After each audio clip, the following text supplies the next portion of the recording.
Bom dia a todos. Eu sou Simone Azevedo, sou editora executiva da Capital Aberto. É um prazer imenso para a gente estar aqui hoje, receber vocês e poder hospedar um dos lançamentos, na verdade, mas que eu acredito que vai ser um dos muito especiais, do livro de um amigo muito querido, um dos maiores estudiosos, certamente, que eu conheço, não só sobre esse tema, mas no geral. E um grande parceiro, né? Colunista da Capital Aberto há muitos anos, né? Lá nos primeiros meses que a gente começou essa parceria. 13 anos. 13 anos, exatamente.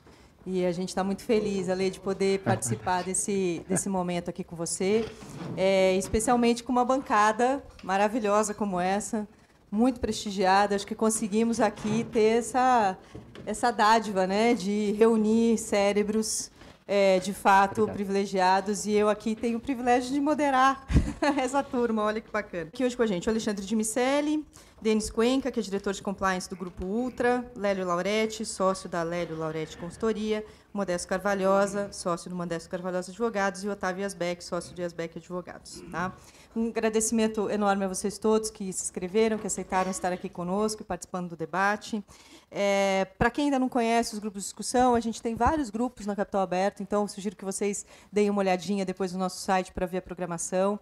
A ideia é um formato bastante interativo, então a gente vai começar vou começar moderando aqui e ativando os nossos convidados, mas depois vocês fiquem bastante à vontade para participar, basta dizer o nome, porque a gente também faz uma cobertura online no Facebook, então é importante vocês se apresentarem.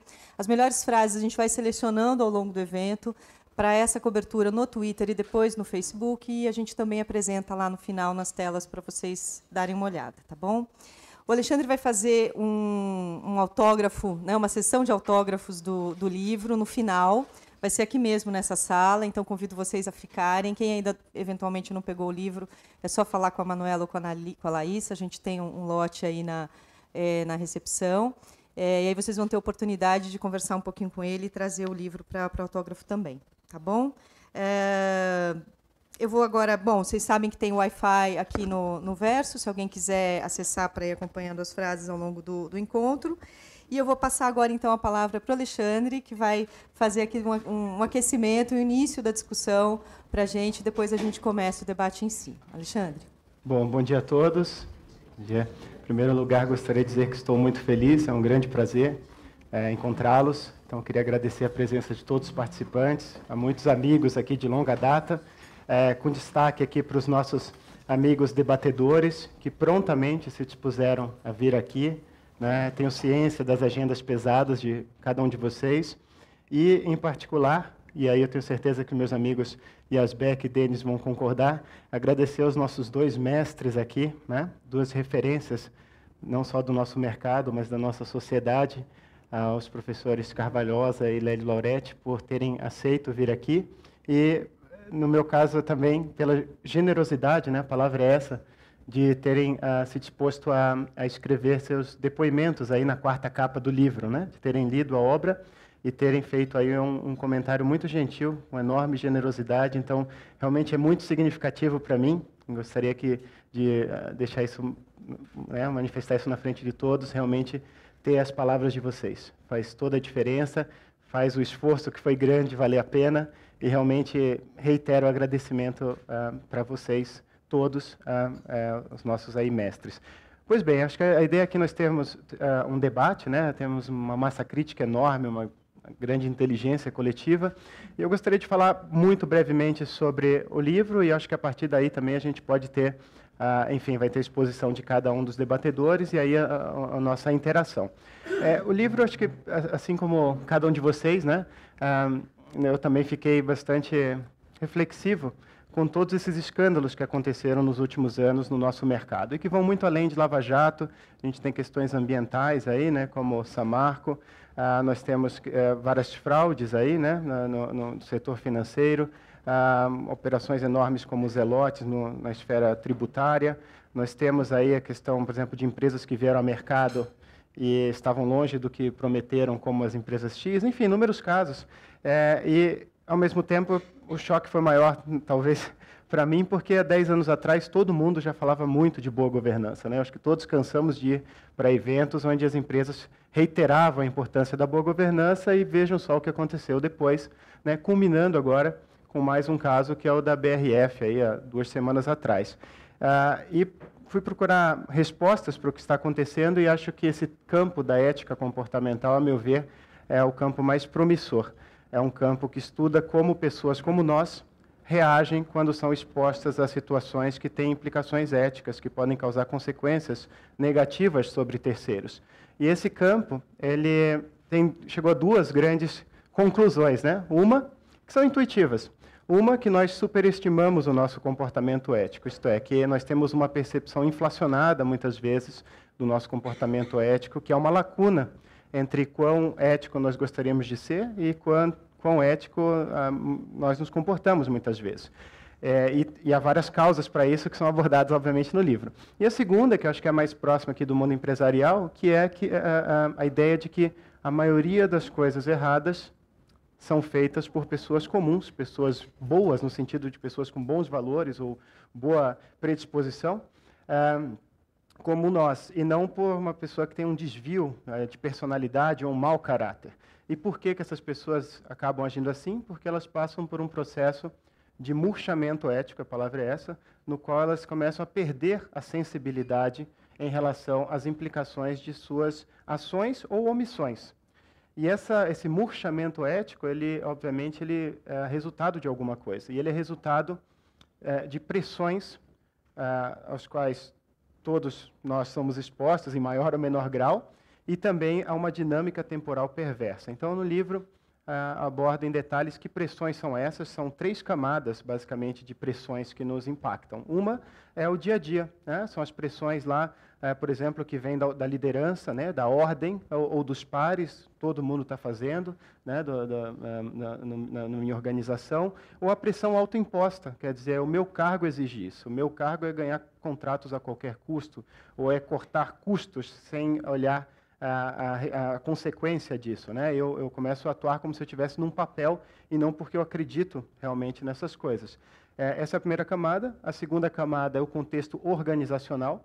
Então, as empresas também elas contribuem porque criam uma cultura, por exemplo, às vezes de metas irrealistas, de um sistema de indicadores onde eu quero o número a qualquer custo, ou de um ambiente extremamente agressivo, darwiniano, no sentido de que, olha, só alguns vão ser bem avaliados, os outros vão ser, entre aspas, considerados fracassados, e ninguém quer ser visto como um fracassado, ou a utilização de uma linguagem com muitos eufemismos, ou uma linguagem de guerra, que a gente tem que sobreviver a qualquer custo. Enfim, existem vários elementos do ambiente organizacional, que são cobertos aí no livro, que induzem também as pessoas a terem uma percepção distorcida e muito limitada da realidade. E, junto a isso, a gente tem a dinâmica temporal, como eu mencionei. Então, o tempo, por exemplo, afeta o nosso julgamento por meio de rotinas. A rotina faz com que a gente comece a operar no automático. O tempo também, quando a falta do tempo, né, nos leva a tomar decisões que a gente não reflete muito sobre as consequências. Então, ética é resultado da reflexão. Quanto menos tempo eu tenho para refletir, maior a chance de eu fazer algo que eu possa vir a me arrepender. O tempo também como um fator que gradualmente muda o nosso conceito do que é normal. Então, a gente chega em algum ambiente e tem uma prática que é completamente inaceitável. Mas, com o tempo, né, a gente vai gradualmente mudando os nossos padrões e algo que era absurdo, depois de alguns anos, se torna natural ou mesmo justificável. E a última camada, que é a camada institucional. As empresas não estão no vácuo. Então, você tem a cultura do país onde a empresa está, que pode ser uma cultura mais ou menos permissiva, que induz a comportamentos de maior conformidade ou ética ou menos.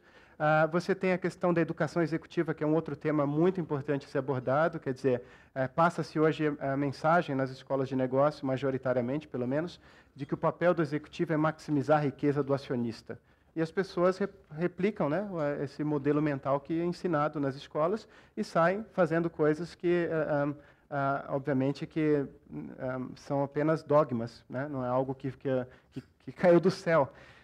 E o comportamento dos pares do setor, que é o outro aspecto do contexto também institucional. Eu faço isso porque o meu setor é assim. Então, tudo isso junto, né, leva a esse caldeirão e que explica, em grande medida, todos esses escândalos que a gente tem visto e, claramente, os problemas que a gente tem testemunhado no ambiente empresarial, eles não são resultado de algumas maçãs podres. Não são. Na verdade, a gente só tem essa sequência aí de escândalos porque pessoas comuns como nós passam a aceitar muitas coisas que vão contra, inclusive, os nossos valores ao longo do tempo. Ou a gente passa a se omitir. E aí, o que dá para fazer a respeito? Então, o livro também não fala só dos problemas, mas tenta abordar um pouco das soluções. Então, o livro fala, primeiro, de estratégias defensivas no âmbito pessoal. Acho que cada um de nós tem que ter ciência que pode cair na tal da cegueira ética, e reconhecer a vulnerabilidade já é um grande primeiro passo.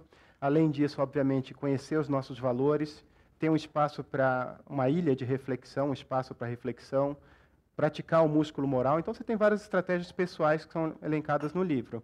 Você tem também estratégias no âmbito corporativo, isto é, como evitar que a minha empresa, né, fique sujeita aí à tal da cegueira ética. E aí você tem dois elementos-chave. Um é a cultura, trabalhar muito a cultura da organização. E, novamente, aí você tem recomendações como incentivar o pensamento divergente, você fazer com que as pessoas entendam que elas são responsáveis não só pelas suas ações, mas também pelas omissões. Enfim, tem um rol de recomendações estruturadas aí para fazer com que o sistema informal de valores das empresas esteja alinhado ao sistema formal, isto é, ao que a empresa reporta nos seus documentos.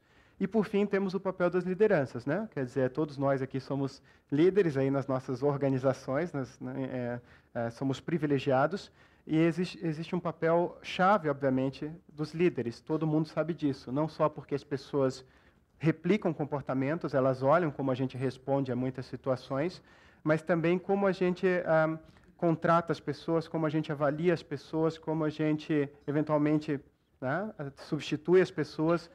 Tudo isso faz parte de uma liderança mais consciente. E a última parte do livro, que tenta olhar um pouco o que será a governança e a gestão no século XXI.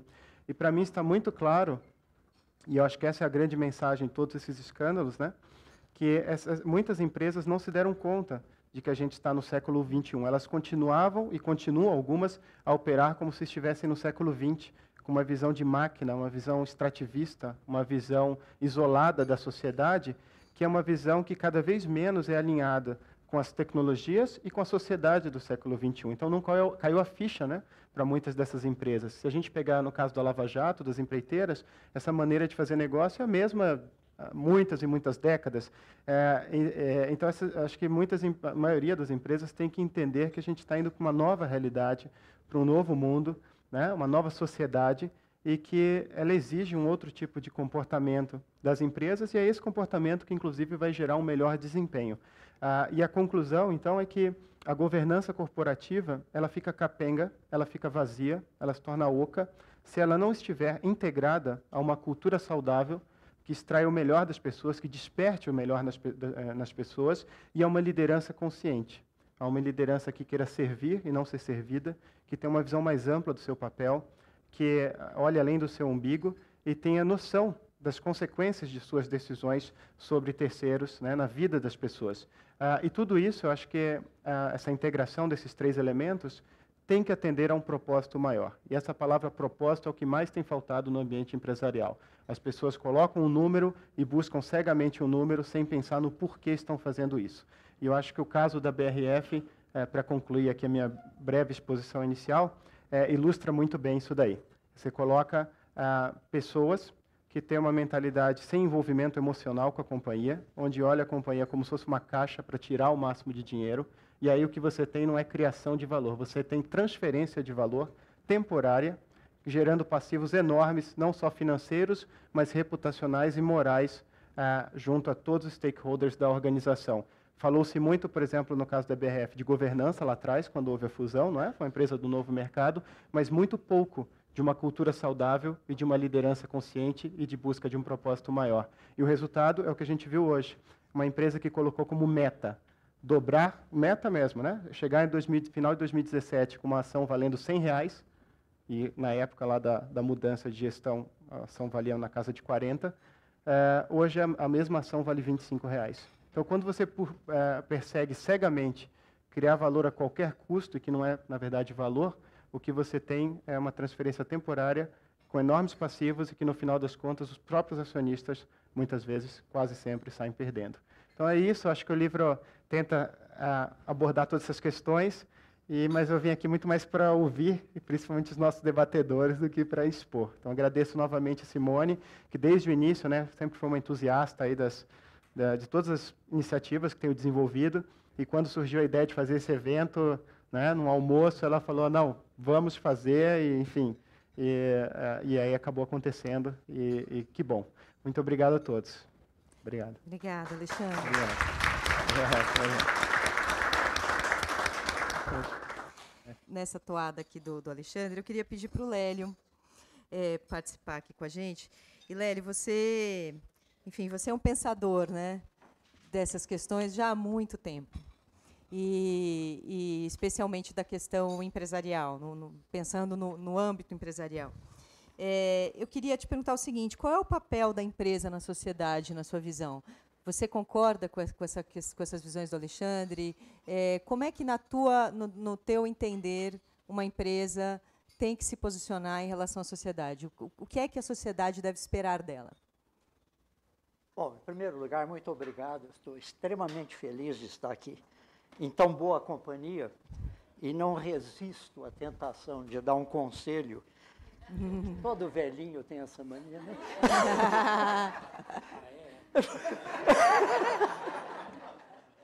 Aos mais jovens, sabe? Não façam a besteira de morrer cedo. É o pior negócio que pode existir. Porque vocês não têm a menor ideia do que a vida pode reservar para vocês. Então, este é um dos momentos que eu confirmo, né, essa minha recomendação. Que bom que eu não morri ainda e estou tendo uma oportunidade dessa. Bom, quanto à questão, Simone, do papel das empresas na sociedade moderna, eu tenho escrito muito sobre isso e falado muito sobre isso. Eu notei aqui um pensamento do Johann Peter, não sei se é o pai, o filho ou o neto, mas é da família dos Gerdau's, que diz assim: o empresário é o principal agente social de mudança das condições de um país. Eu acredito firmemente nisso. Eu acho que o papel da empresa é realmente muito pesado. A empresa, muitas delas não sabem disso, mas elas têm uma força extremamente grande na mudança dos rumos da sociedade. Sabemos que a sociedade é um processo, né? Já dizem que é um processamento de dados, né? Mas a sociedade está sempre em mudanças e ao longo do tempo, há várias entidades que comandaram essas mudanças, né? As dinastias, os imperadores, a igreja, os governos militares.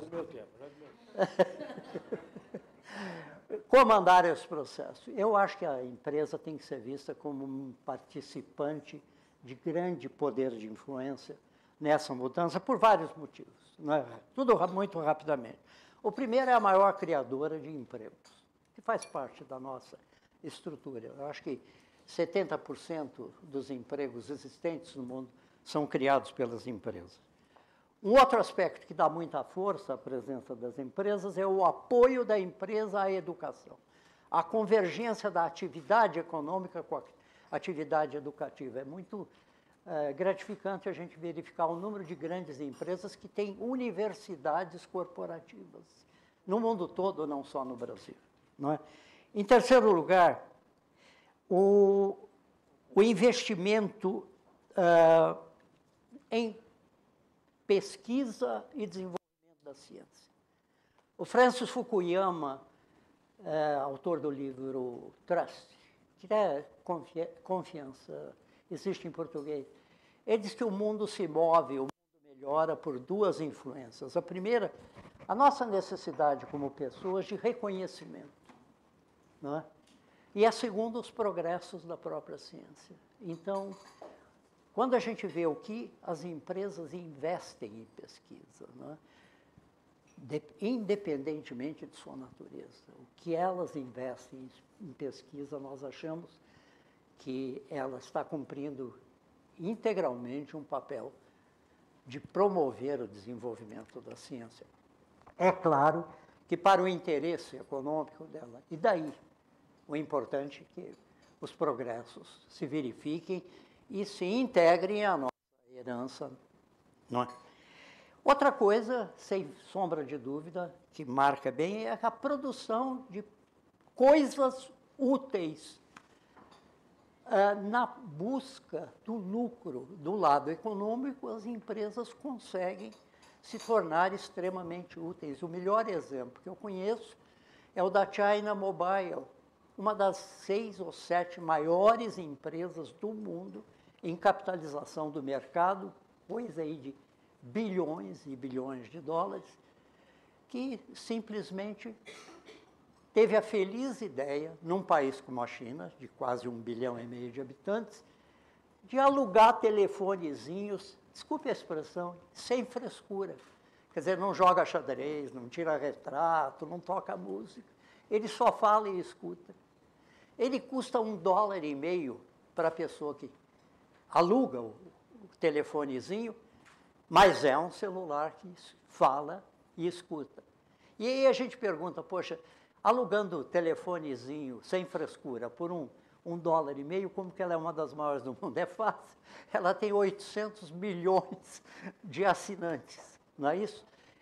E acaba se tornando um exemplo clássico de como o interesse econômico converge com o interesse da sociedade, porque eu me lembro de ter passado antes do telefone, o telefone de parede, o telefone de tecla, o telefone de descarte, até chegar no celular, né? Ali, esses 800 milhões, ou grande parte deles, já entram direto na era do celular, estabelecendo, num país daquela dimensão, uma rede extremamente proveitosa. Bom, isso é o upside da influência da empresa. Nós temos que falar também do downside. A empresa pode exercer a sua influência de uma maneira extremamente negativa. Por exemplo, desperdício. A empresa pode trazer produtos ou trazer ideias que representem um tremendo desperdício. Por exemplo, acho que a maior conta de marketing do mundo deve ser do automóvel. Quando nós vemos o automóvel como transporte individual, ele é um contrassenso. Como que eu uso uma máquina de 1,5 toneladas, ou 2 toneladas para transportar 1 ou 2 pessoas? Uma empresa de transporte rodoviário, cujo caminhão pesasse 20 toneladas e transportasse 2, seria uma estupidez, seria um fracasso de saída. Pois nós temos isso em volta de nós. Fora disso, quando a gente lembra do tal de fracking nos Estados Unidos, que é a perfuração horizontal, e chegamos à conclusão que para extrair 1 barril de petróleo, ou 1 barril de gás natural equivalente, né? 1 barril equivalente de gás natural, as empresas gastam 5, 6, até 10 litros de água por barril do produto adquirido. Eu não posso imaginar um exemplo de maior desperdício do que esse. Não é? Outra coisa, produtos prejudiciais à saúde. Eu achei muito engraçada essa história do Davi, não é? A estátua de Davi, do Miguel Ângelo, que fez uma temporada nos Estados Unidos e voltou gordo, barrigudo e banhudo, porque ele lá nos Estados Unidos ele se dedicou inteiramente ao fast food, ou seja, comeu o hambúrguer e tomou muita Coca-Cola. São produtos claramente nocivos à nossa saúde. Aliás, as empresas podem também fazer um papel muito negativo quando operam como agentes da concentração de renda. A ideia da ideia do Friedman, que o papel da empresa era juntar riqueza para os sócios, está superado. O papel da empresa hoje é remunerar todos os capitais. Até o final do século passado, talvez a gente pensava na empresa capital financeiro. Falava-se até em dono da empresa, porque era o dono do capital financeiro. Hoje em dia, não. A empresa só existe, só opera satisfatoriamente se ela conseguir convergir os capitais que lá dentro estão trabalhando. O capital humano, o capital ambiental, o capital tecnológico, o capital... e daí para diante, não é? E mais uma, o mau uso do poder político. Isso a gente pode citar, mas não precisa ilustrar. Basta pensar o que está acontecendo aí, em termos de Lava Jato e daí por diante. Bom, aí a gente precisaria pensar. E daqui para diante como fica? Em primeiro lugar, eu quero dizer que daqui para diante eu não sei de nada. Não sei absolutamente nada. Olha aquele negócio que você falou para mim. Quem está mal informado? Como é que é? Não, se você não está totalmente confuso, é porque você está mal informado. É isso. Eu não sei de nada do futuro. Se alguém me dissesse há 10 anos, há 20 anos atrás da internet, eu estava acostumado com televisão, com jornal, com rádio. Né? O Ortega y Gasset dizendo a rebelião das massas vai acontecer porque com o jornal, o rádio, né? O teatro e o cinema, o mundo jamais será o mesmo. Por que ele não dá uma voltinha por aqui para ver o que nós temos em matéria de comunicação? Não é isso? Então, eu não sei, mas eu fico apenas imaginando, colocando algumas hipóteses para a discussão.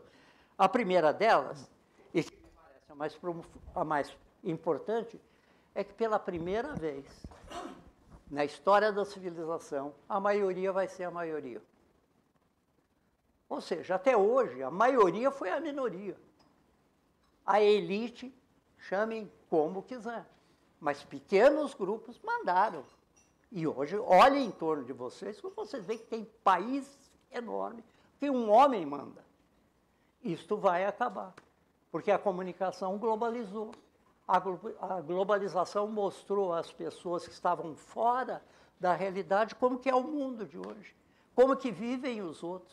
E este problema da imigração é claramente uma decorrência disso, de uma informação de como o mundo é, que só é possível numa era de comunicação globalizada. Em segundo lugar, eu estou sentindo com um certo alívio, especialmente aqui no Brasil, um certo descolamento da economia da parte política, porque elas estavam unidas demais, estavam misturadas demais, estavam, na realidade, acompliciadas demais. Eu estou sentindo que nós estamos vendo um panorama político incompreensível, não salva ninguém nessa história, mas, e, de repente, inflação caindo, o investimento direto no país, e não importa a opinião do Fitch, do Standard & Poor's, entrando à vontade, balança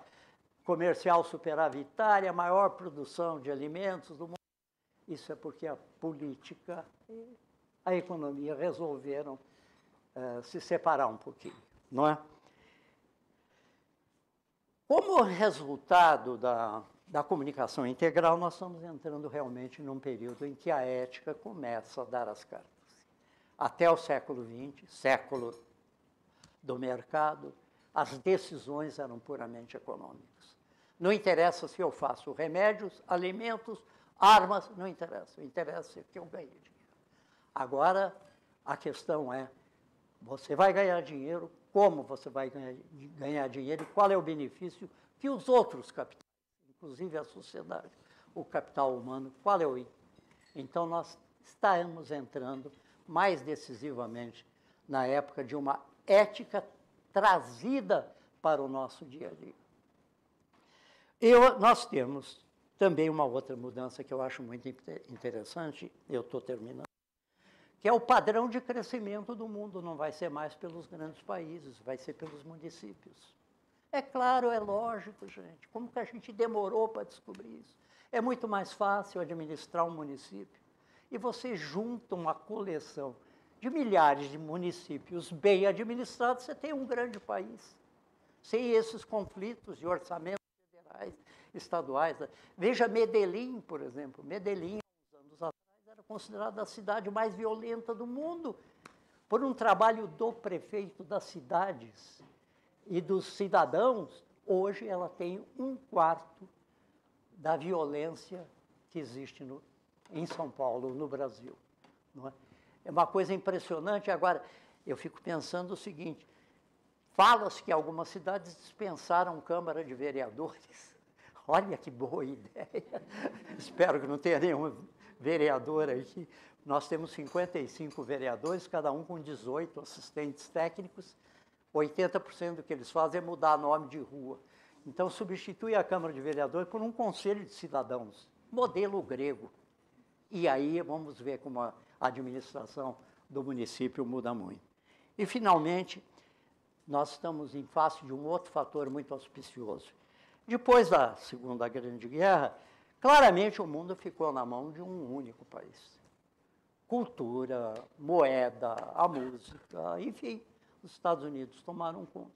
Hoje a situação de equilíbrio, se não é perfeita, caminha para a perfeição. Vamos lembrar o seguinte, Estados Unidos e Europa são 700 milhões de habitantes, numa população de 7 bilhões e pouco. Mas se eu somar China e Índia, eu tenho 2,5 bilhões, ou seja, 1/3. É muito pouco provável que os 10% continuem ditando os rumos e dando as cartas para o restante da população, da qual 1/3, são 2 países apenas, e com taxas de crescimento de em torno de 7%. Então, para concluir, nós o que precisamos realmente de tudo isso extrair, a ideia de administração, liderança deve convergir por uma coisa chamada prioridade. É o que nós não tivemos aqui. Eu não posso quebrar um Estado porque eu resolvi fazer um campeonato do mundo ou uma Vila Olímpica. Nós temos que caminhar para uma coisa chamada prioridade, que é uma decorrência da própria ética. Obrigado.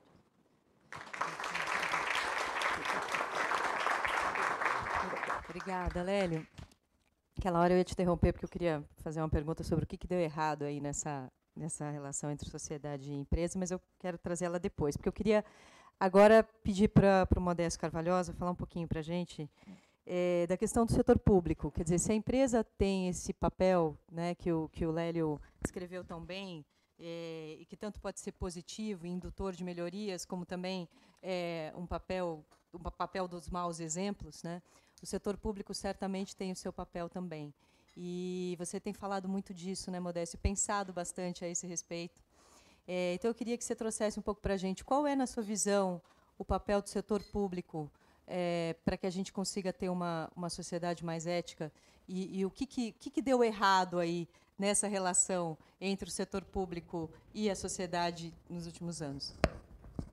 Eu quero agradecer aqui a presença de todos vocês, a Simone, ao Otávio Yazbeck, ao Denis e ao nosso mestre Lélio, e parabenizar o Alexandre por esse livro excelente que você escreveu, que é um livro crítico, não é um livro nem de métodos e organizações de compliance, mas um livro realmente dedicado à crítica sobre o assunto no sentido filosófico, histórico, que eu acho que é uma contribuição extraordinária. Eu vou fazer agora uma palestra no exterior e vou aproveitar bem o seu livro. Não vou. Então, foi muito útil. E eu preparei aqui um texto que não tem nada a ver com a pergunta sua. Aliás, tem muito a ver, mas, em todo caso, eu vou seguir a sua pergunta. A sua pergunta é a seguinte: qual é o papel do setor público nessa situação, vamos dizer, das empresas do Brasil? A realidade, vamos partir para uma realidade. Quer dizer, o que existe no Brasil hoje é um fosso, é uma divisão, vamos dizer assim, abismal entre o setor público e o setor privado. Quer dizer, o setor público, eu estou falando só para criar aqui uma discussão a respeito do assunto, não vou fazer uma palestra concatenada como a sua. E o setor público, realmente, ele se separou da sociedade de uma maneira total. Hoje, a sociedade tem a percepção de que o setor público é um fator ou um ente opressor da sociedade.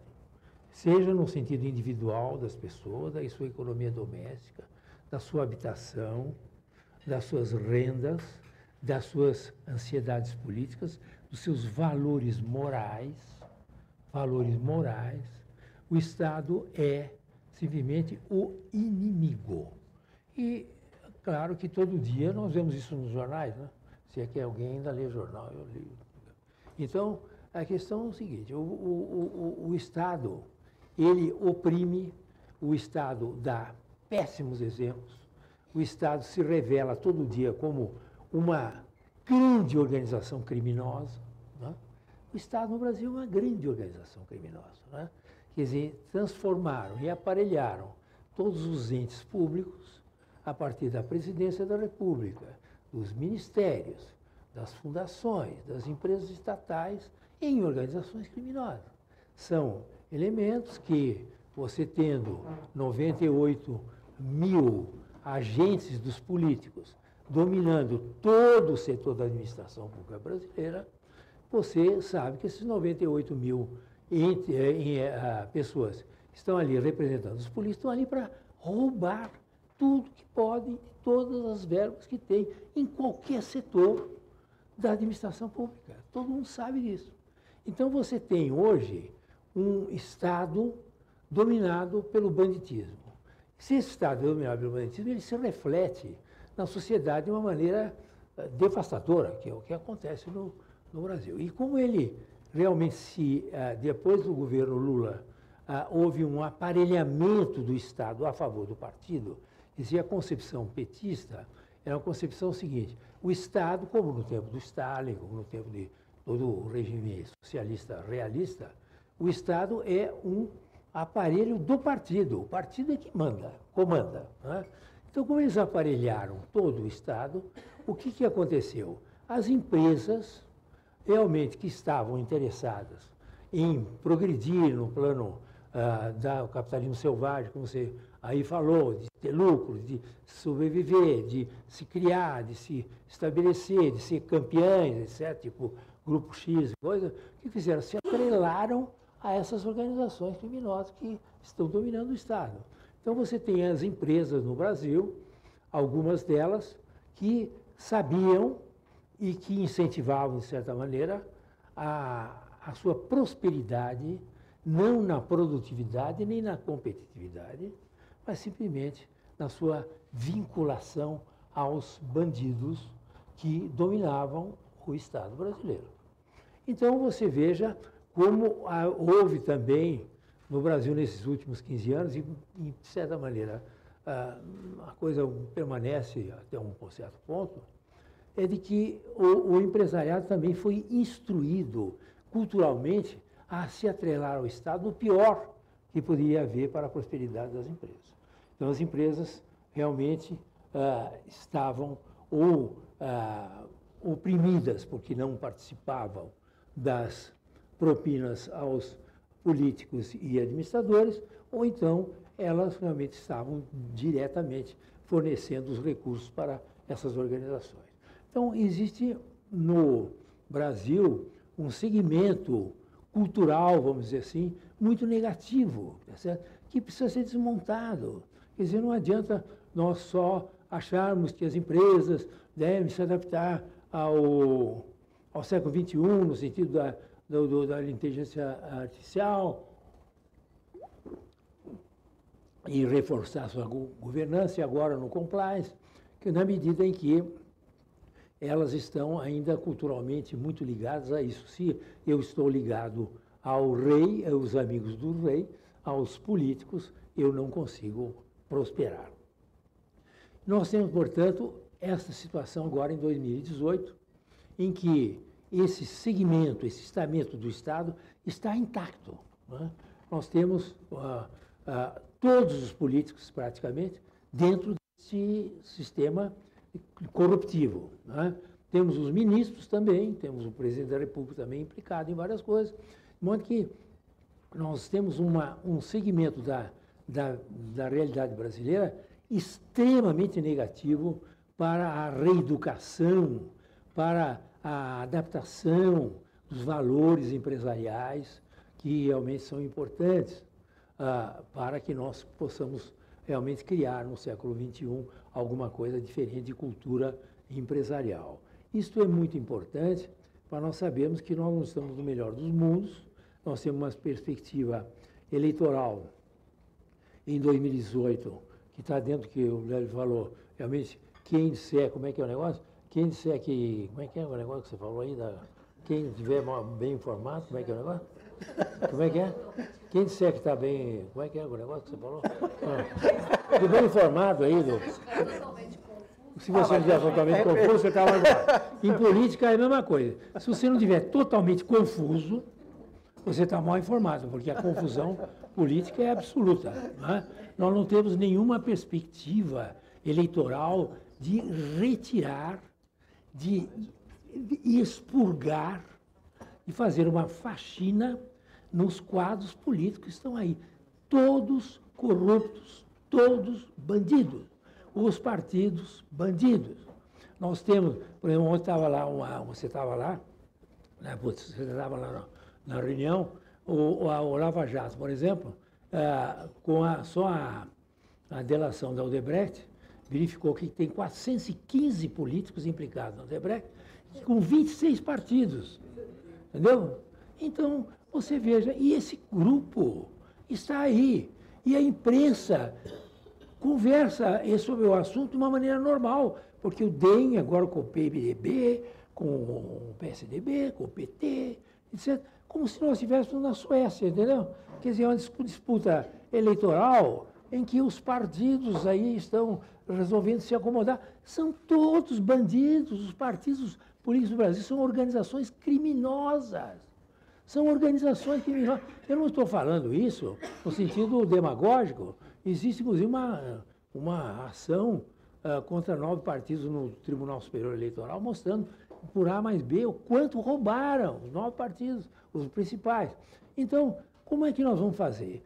Tudo é normal. A imprensa não encara a eleição como alguma coisa que se deveria aproveitar para fazer uma limpeza geral do setor público brasileiro, no sentido político. Nada.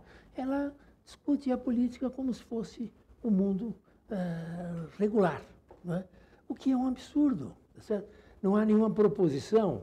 Então, um é candidato, outro é candidato, vai fazer o apoio de fulano, o Ciro Gomes, não sei o quê, o PT, o coisa e tal, entendeu? Como se todo mundo não tivesse implicado, condenado, investigado, tornado réu, entendeu?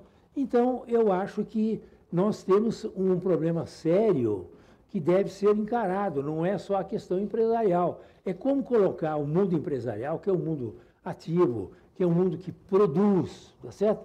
Diante dessa gente que nada produz, e nada produziu, né? Porque o setor público não produz nada.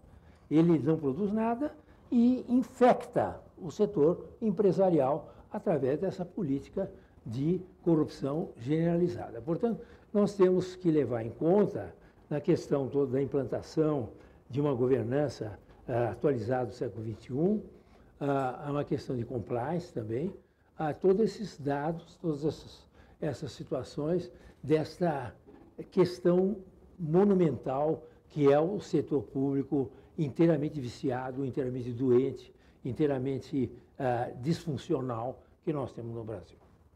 Os escândalos que vocês viram no entorno trouxeram alguma lição, algum ensinamento para dentro de casa, né? algum desejo de transformação?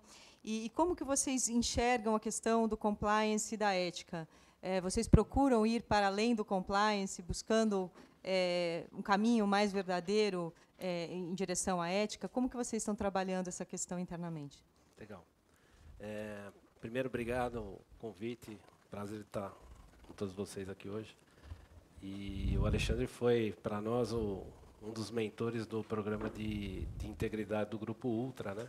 Se eu puder, depois eu falo um pouquinho como é que surgiu essa ideia. Ele surgiu como um programa de integridade e não como um programa de conformidade. Aí depois eu posso explicar um pouquinho a diferença entre uma coisa e outra. E o Alexandre foi o grande provocador, né? Eu conheci ele através do IBGC, levei ele no Ultra há bons anos atrás, né? Ele gerou uma certa polêmica com as colocações lá da ética comportamental e tal, mas com com bastante propriedade, a gente conseguiu colocar isso aí de uma forma bem empinada. Falar um pouquinho do compliance, então, só usando um pouco a tua frase aí da confusão, em compliance, quem tiver confuso pode ir preso hoje em dia. Então, é bom não ficar confuso, porque o ambiente empresarial realmente tá muito complexo. Hoje em dia, ser executivo é um exercício de sobrevivência, porque existem dois mundos bem distintos no Brasil, né? Um é o mundo regulado das grandes companhias de capital aberto, que listadas na Bolsa no Brasil. No nosso caso, o Grupo Ultra é listado na Bolsa de Nova York. Então, de anos para cá, a gente vem percebendo um aperto na pressão de todos os stakeholders. Então, os investidores, eles não querem mais aquele resultado a qualquer custo. Ele questiona, ele solta cartas às companhias dizendo quais as linhas de gestão de melhor prática que pode ser adotada. Tem a CVM, tem a SEC, tem a Bovespa com regulamento de novo mercado, a pressão dos bancos. Hoje em dia, para você captar um empréstimo, você presta contas, você assina uma série de questões formais, né? O BNDES está bastante na ponta, já quase que responsabilizando diretamente a figura do compliance officer e do legal, do responsável pelo jurídico da companhia. Ou seja, cada vez mais está tendo um esforço de responsabilização das pessoas. Isso daí é até uma tendência do DOJ, Departamento de Justiça americano, no sentido de tem que ter um responsável em cima desse negócio, ou seja, essas grandes companhias expostas a isso têm toda uma cadeia de pressão que ela tem que prestar contas para o mercado. E do outro lado, que vamos dizer, a outra realidade brasileira, tem as milhares de pequenas, grandes e médias companhias que não estão expostas a esse escrutínio regulador, mas que interage com as grandes companhias, né? E aí se cria aí uma situação de como é que você conecta essas duas entidades, né? De uma forma a fazer, né, um negócio com sustentabilidade. Então aí entra também o que o professor Lélio estava falando da influência social da companhia. Ou seja, hoje o Grupo Ultra, usando os nossos dados, né? Mas cada empresa aí, cada grande conglomerado tem a sua realidade, a gente interage mais ou menos com 15 mil revendedores, né, entre postos, revendedores de gás. São 15 mil funcionários, são quase 100 mil fornecedores cadastrados, tudo isso no Brasil inteiro, né? Esse programa de compliance ele tem que atingir também essa turma, né? Do contrário, eu vou usar uma frase de um advogado que eu vi na Colômbia que eu achei o máximo, né? O programa de compliance não é continuar fazendo errado do jeito certo. Tem que transformar, do tipo, para valer, né? E aí nisso encaixa muito bem o que o Alexandre faz o ponto aí da ética comportamental. Se a gente vai para um modelo muito instrumental, então eu estabeleço um firewall aí jurídico, né? Como se fosse possível hoje em dia ter um firewall jurídico, mas daqui da porta para fora o que o posto faz não é problema meu, da porta para fora o que o fornecedor faz não é problema meu. Então, se eu tenho um licenciamento numa loja de farmácia, eu contrato lá uma empresa de engenharia, esse sujeito vai usar de corrupção para obter a licença, isso não é problema meu. Eu não pedi para fazer, mas tacitamente está quase que dentro do contrato do sujeito. Não funciona, né? Um programa de conformidade, para dar certo, ele tem que permear também toda essa cadeia.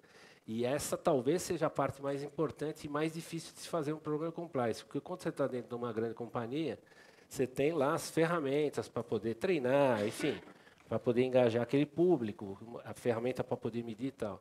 A partir do momento que você começa a interferir no negócio do sujeito, fica complicado você conseguir convencê-lo, né, a usar a tua prática, porque isso daí para ele é custo.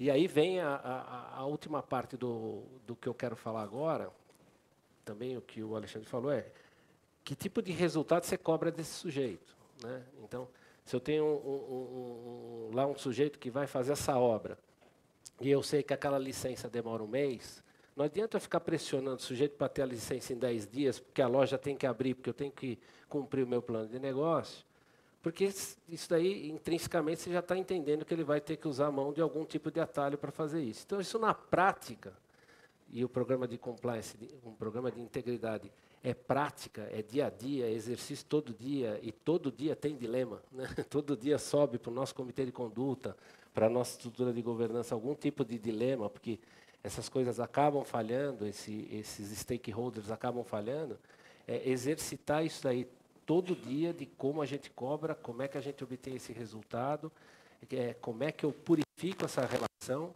deixar de fazer negócio, cancelar negócio que acabou passando pela grade do compliance, enfim, uma certa coerência entre o discurso e a prática, né? E não só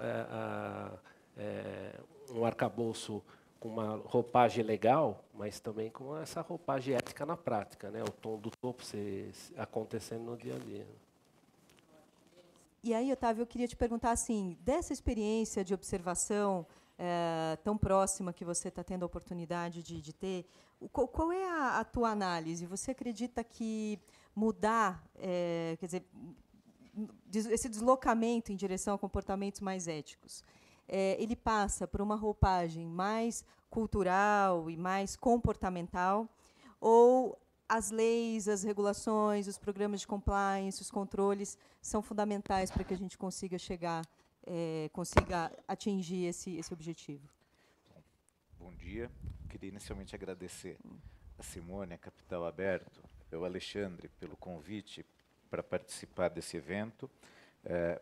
Queria saudar o Alexandre, parabenizá-lo pelo lançamento e saudar os demais membros dessa mesa, o professor Lélio, com quem eu convivo há tantos anos de maneira intermitente, o professor Carvalhosa, sempre uma inspiração, o Denis. Eu acho que esse ponto que você trouxe, aliás, gostaria de fazer uma ressalva preliminar. O professor Lélio trouxe um ponto que gerou uma pergunta que eu queria fazer para o Alexandre, que eu não queria me esquecer de fazer. No final, você pode me lembrar? Claro, Simone? lógico. Obrigado. Aliás, acho que você podia terminar e aí você já endereça Já a engatar pergunta. direto Lógico. a pergunta. Pode Lógico. ser?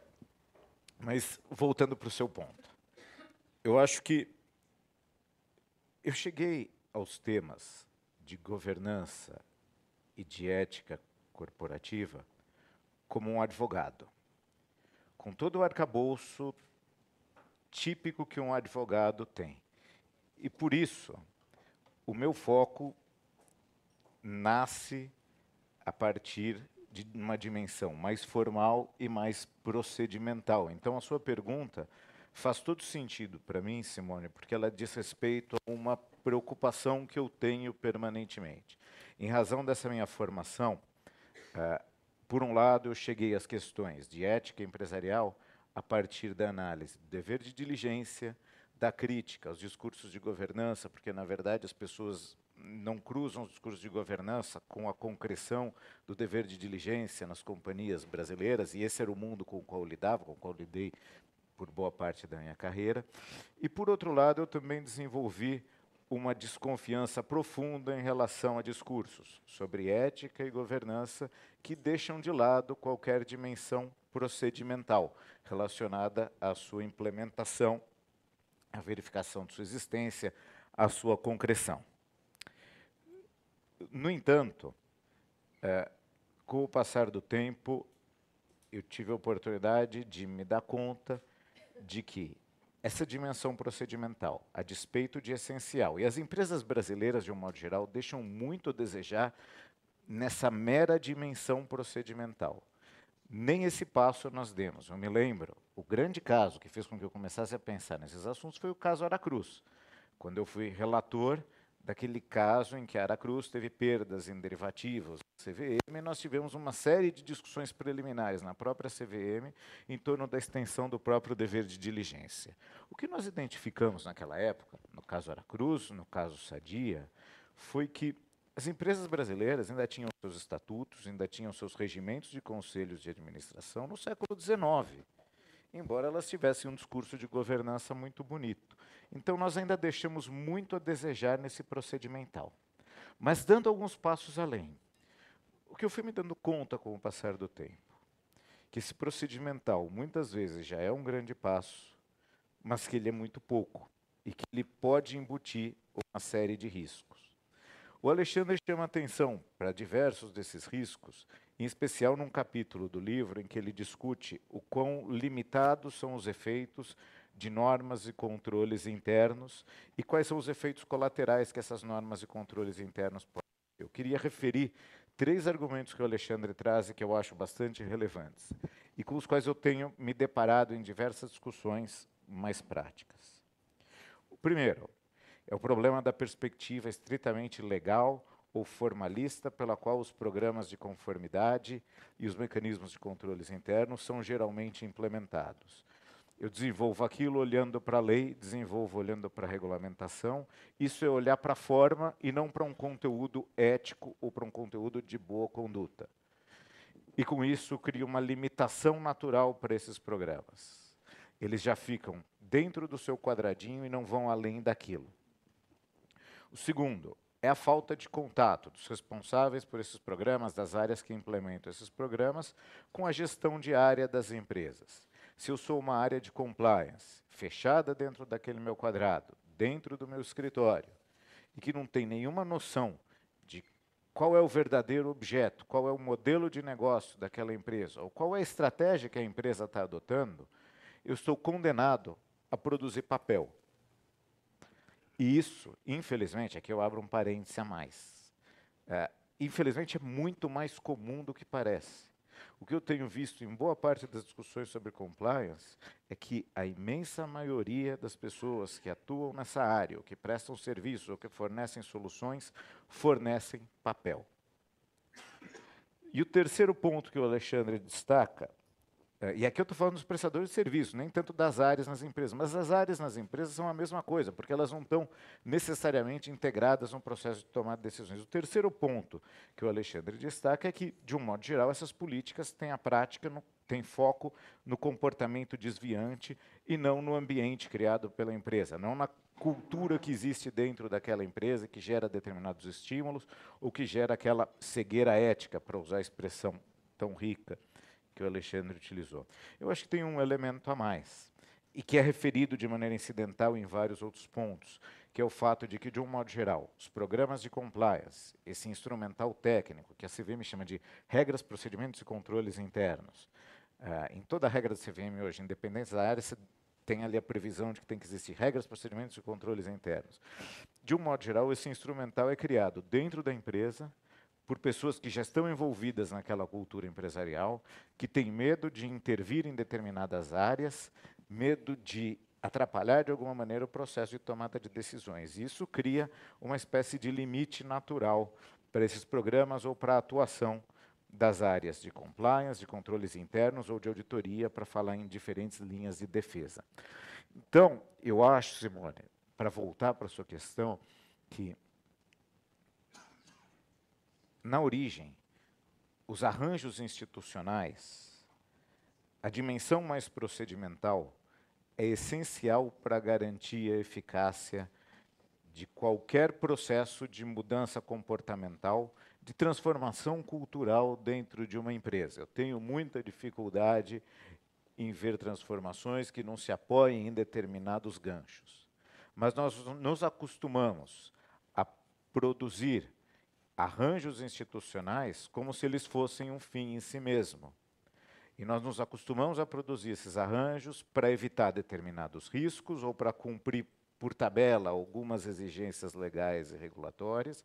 E, como o Alexandre mostra no trabalho dele, nós nos costumamos a desenvolver esses arranjos, inclusive de forma acrítica, sem pensar nos efeitos colaterais que eles podem trazer, no tipo de estímulo que eles podem criar. Então, o que eu sinto é que talvez a nova fronteira dessa dimensão mais formal, a nova fronteira das discussões sobre compliance, controles internos, auditoria, na empresa contemporânea, na empresa que passa a se preocupar com aquele universo de novas preocupações que o Lélio trouxe na exposição dele, seja trazer uma dimensão de conteúdo diferente, seja levar em conta a cultura, porque cultura importa.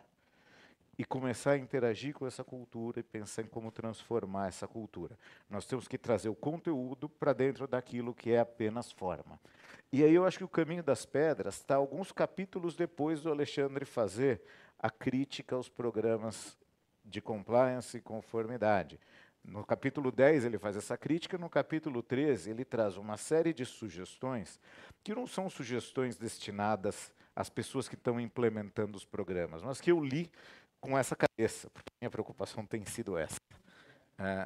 Quando você fala, por exemplo, Alexandre, e aqui eu já começo a me direcionar para a pergunta que eu vou fazer ao final para você. Quando você fala, por exemplo, que uma forma de minimizar os riscos da criação de práticas inadequadas e do desenvolvimento daquela cegueira ética das pessoas é o tone at the top, ou seja, é a auto-administração, ter a auto-administração dando exemplo. Quando você fala na importância de se enviar sinais claros sobre comportamentos esperados, ou de se avaliar periodicamente sistemas informais de valores, ou se contrapor os sistemas informais aos sistemas formais de valores em uma análise crítica permanente, o que a gente vê é que a gente tem elementos que o Alexandre propõe fora do universo dos programas de compliance e do universo dos controles internos, mas que deveriam ser o verdadeiro conteúdo dos programas de compliance hoje para eles serem eficientes. Eu não, aliás, ao contrário, eu não posso me preocupar só com o conteúdo e com a forma, eu tenho que me preocupar com esses arranjos para que a coisa funcione. Então, vem uma primeira provocação que eu te faço. Os programas de compliance, as normas e controles, como você refere, são limitados ou eles devem ser desafiados e evoluir para um novo patamar?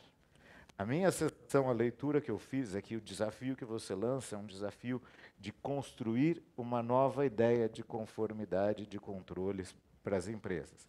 E o mundo todo está nos provocando para isso, na verdade, Simone, porque quando a gente vai ver as recomendações do DOJ, quando eles estão tratando de implementação de programas de conformidade em razão de medidas como acordos de leniência e tal, quando eles estão tratando de obrigações de monitoramento, que é o universo que eu vivo hoje, eles falam em programas de compliance efetivos.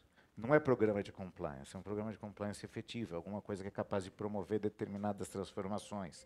Quando a gente olha para a própria CVM, para a nossa experiência aqui, ela fala o tempo todo em normas, procedimentos e controles internos, mas ela tem cada vez mais normas abertas que permitem uma valoração dos conteúdos. Será que o nosso desafio não é pensar em normas e controles que embutam essa dimensão de conteúdo? Mais do que o nosso desafio, se nós não pensarmos nisso, nós estamos perdidos, porque nós já estamos sendo acusados por não olhar para essas normas, para essas questões de conteúdo hoje. E aí eu aproveito para deixar, então, aquela minha pergunta final para o Alexandre, que não tem absolutamente nada a ver com esse meu ponto, esperando que eu tenha respondido o ponto que você trouxe, Simone. Mas a pergunta diz respeito a uma outra questão.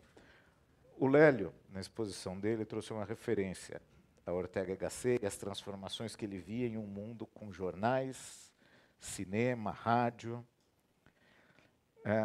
E eu automaticamente me lembrei de uma leitura que eu fiz há coisa de uns 30 anos, mas que me marcou muito, que foi o Marshall McLuhan, A Galáxia de Gutenberg. O que o Marshall McLuhan dizia é que no mundo em que nós passávamos a ter televisão e outras formas de mídia, na verdade não mudava só a forma de comunicação, não mudava só a velocidade de comunicação, mas mudavam os próprios processos cognitivos das pessoas. Nós passávamos a interagir e a ter contato com a realidade de uma maneira diferente daquela que nós tínhamos na civilização da imprensa. Por isso que o livro se chama A Galáxia de Gutenberg. Hoje nós vemos que nós vivemos em um mundo de internet, de formação de maiorias e desformação de maiorias em 5 minutos, a partir de redes sociais, em que essas redes sociais acabam tendo efeitos relevantes no comportamento das coletividades. Em que medida essa forma de interação das pessoas com a realidade, o imediatismo, a capacidade de responder a esses consensos que se formam nesses novos âmbitos, essas características de uma nova geração desafiam as conclusões que você trouxe no seu livro? Em que medida a economia comportamental e as conclusões sobre a conduta das pessoas em determinados tipos de situação é alterada por esses novos processos cognitivos? Essa é a pergunta que eu queria deixar ao final, e que foge completamente ao tema. Pedir para o Alexandre, ou antes ou depois, Sim. como o seu critério, comentar também um pouco o ponto inicial da Sim. TAV, quer dizer, o papel dos controles, das leis, das regras, enfim. Bom, eu queria agradecer novamente aí todos os comentários iniciais dos debatedores. Otávio, mais do que fez o dever de casa, mencionou os capítulos, eu não esperava tanto assim. Mas eu vou ser breve. É verdade. Banca. Mas eu vou ser breve, até para a gente poder ter interação com o público, porque assim tem uma massa crítica muito rica aqui, eu acho que a gente tem que aproveitar realmente o máximo tempo. Mas, em primeiro lugar, eu tenho tido uma dificuldade cada vez maior de falar apenas sobre compliance, programa de compliance. Eu acho que o que a gente precisa realmente é de um comportamento ético. A ética vai além do compliance. Se você investir em ética, você vai ter compliance, mas se você investir em compliance, não necessariamente você vai ter a ética. E é o que eu tenho falado, né? Acho que nós conseguirmos ter no ambiente empresarial um comportamento genuinamente ético se não o maior, com certeza um dos maiores desafios globais da nossa época. Até pelo peso das empresas na sociedade, dos 100 maiores PIBs do mundo, 70 são empresas. E isso isso só vai acontecer quando todos nós condenarmos essas atitudes antiéticas das empresas, não só intelectualmente, mas visceralmente. Literalmente, quando a gente tiver quase asco, desgosto em relação a esse tipo de comportamento no ambiente empresarial. Porque, muitas vezes, a condenação, ela se existe, né? Porque muitas vezes a pessoa fala, não, ele apenas teve o azar de ser pego, ou são business as usual, é negócio como usual, negócio como de costume. E se a gente tiver esse tipo de mentalidade, a gente não vai avançar no combate a esse tipo de comportamento no ambiente empresarial. Até a década de 60, por exemplo, nos Estados Unidos, o crime de colarinho branco não era reprovado socialmente. Na verdade, essa mudança drástica que gerou, inclusive, a FCPA nos anos 70, começou com alguns grandes escândalos aí na década de 60 que começaram a mexer com o sentimento da população, inclusive no ambiente de negócios. Mas, até então, qualquer tipo de comportamento ilícito no ambiente empresarial era visto assim, olha, ele só está olhando o lado dele, fazer negócios é isso. E a gente não pode ter esse tipo de comportamento. Os dois maiores inimigos do que a gente está vendo aí, para mim isso é muito claro, é a hipocrisia e o cinismo. A hipocrisia de achar que é normal falar uma coisa e fazer outra, e o cinismo de falar, é assim mesmo, e nada vai mudar. Então, a gente precisa avançar para uma discussão da ética e não retirar a perspectiva moral das decisões que cada um tem que tomar nas organizações. Há um livro muito interessante, recente, de um jornalista que entrevistou mais de 200 executivos financeiros da Citi, Londrina, e o que ele notou é que depois de tudo que aconteceu da crise financeira, nada mudou em termos de comportamento, porque as pessoas continuam a ter uma perspectiva amoral. Quer dizer, se não tem o que eu preciso é ter o selo de aprovação da área de compliance. Se não é proibido legalmente, eu vou fazer. Eu não penso sobre as implicações do que eu estou fazendo em relação a terceiros. E a gente não vai conseguir avançar se a gente não incutir essa perspectiva moral, que é o papel das lideranças nas empresas. As mais atrapalham do que ajudam, no fim das contas? O quê? As regras, os controles mais atrapalham do que ajudam? Os controles, como eu menciono, eles podem ser usados até como uma forma de manter certas práticas, ou podem gerar efeitos colaterais. E há evidências científicas disso, de que quando você coloca controles demais, você tira a perspectiva moral, e tudo que não é proibido passa a ser entendido como permitido, que não deve ser o caso, né? Então, a gente precisa desesperadamente, eu diria, de lideranças que tenham essa perspectiva, e o programa de compliance, na dose certa, vai ser mais um elemento nesse sentido. Mas, na dose certa, é o lado mais importante, porque a gente não está falando de uma mudança incremental. A gente tem que pensar numa mudança estrutural. E a mudança estrutural vai além. As empresas precisam repensar, por exemplo, o conceito de sucesso, o conceito do papel dos administradores, né? O conceito do seu propósito, para que a empresa existe. Cada empresa tem que pensar o seu conceito de propósito. E isso vai gerar mudanças, inclusive no âmbito do Conselho de Administração. Tem vários colegas aqui, que eu estou vendo, que participaram de um evento, de um seminário, um workshop que nós fizemos em Washington, lá com a IFC, onde nós discutimos o papel do Conselho na cultura organizacional. E acho que um ponto que o Otávio mencionou é como o Conselho pode olhar mais para essas questões, que são os maiores preditores de comportamentos antiéticos nas organizações. Os escândalos que nós vimos não são resultado da falta de documentos e mesmo da falta de controles. Eles são resultados de culturas tóxicas, de ambientes onde você procura o lucro a qualquer custo, de curto prazo, ambientes onde o medo impera, com intimidação, agressividade, falta de reflexão. É isso que tem causado tudo isso que a gente tem visto. Não é a falta de documentação. Isso é fundamental. Então, qual é o papel, por exemplo, do Conselho nisso? A gente fala tanto do papel do Conselho na estratégia, mas muito pouco, por exemplo, na cultura. E há formas de mensurar. E aí foi mencionado a questão das mídias sociais, das redes sociais. Hoje você pode entender melhor o que de fato é uma empresa e como ela de fato opera, usando muita informação que está aí, inclusive na internet, como, por exemplo, com esses sites especializados aí, o Glassdoor, aqui no Brasil, Love Mondays, onde os próprios funcionários fazem avaliações das suas empresas e você consegue ver muito do que de fato acontece na organização. Então, acho que esse é o lado bom da história. A tecnologia está tornando cada vez mais difícil a empresa para ganhar dinheiro no tal do escurinho do cinema e está cada vez mais difícil ela vender uma imagem, projetar uma imagem e agir de outra forma da porta para dentro. Mas o que a gente precisa mesmo é entender que, se você quer ter um sucesso duradouro, a gente tem que passar por um processo quase que de reinvenção de muitas empresas. Porque todos esses escândalos que a gente está vendo não são casos de sucesso, são casos de fracasso, de destruição de valor, inclusive para os acionistas. Então, não adianta nada a gente falar, mas é assim mesmo e tem que operar dessa forma, porque isso não está dando certo e vai dar cada vez menos certo. E eu acho que tem um espaço enorme para as empresas que se antenarem com isso, porque, já que aí vou para o gancho do Otávio, essas novas gerações, elas estão sedentas por isso. A gente está num mundo muito acelerado, onde o que as pessoas mais precisam hoje é de sentido no que elas estão fazendo, de relações e não transações.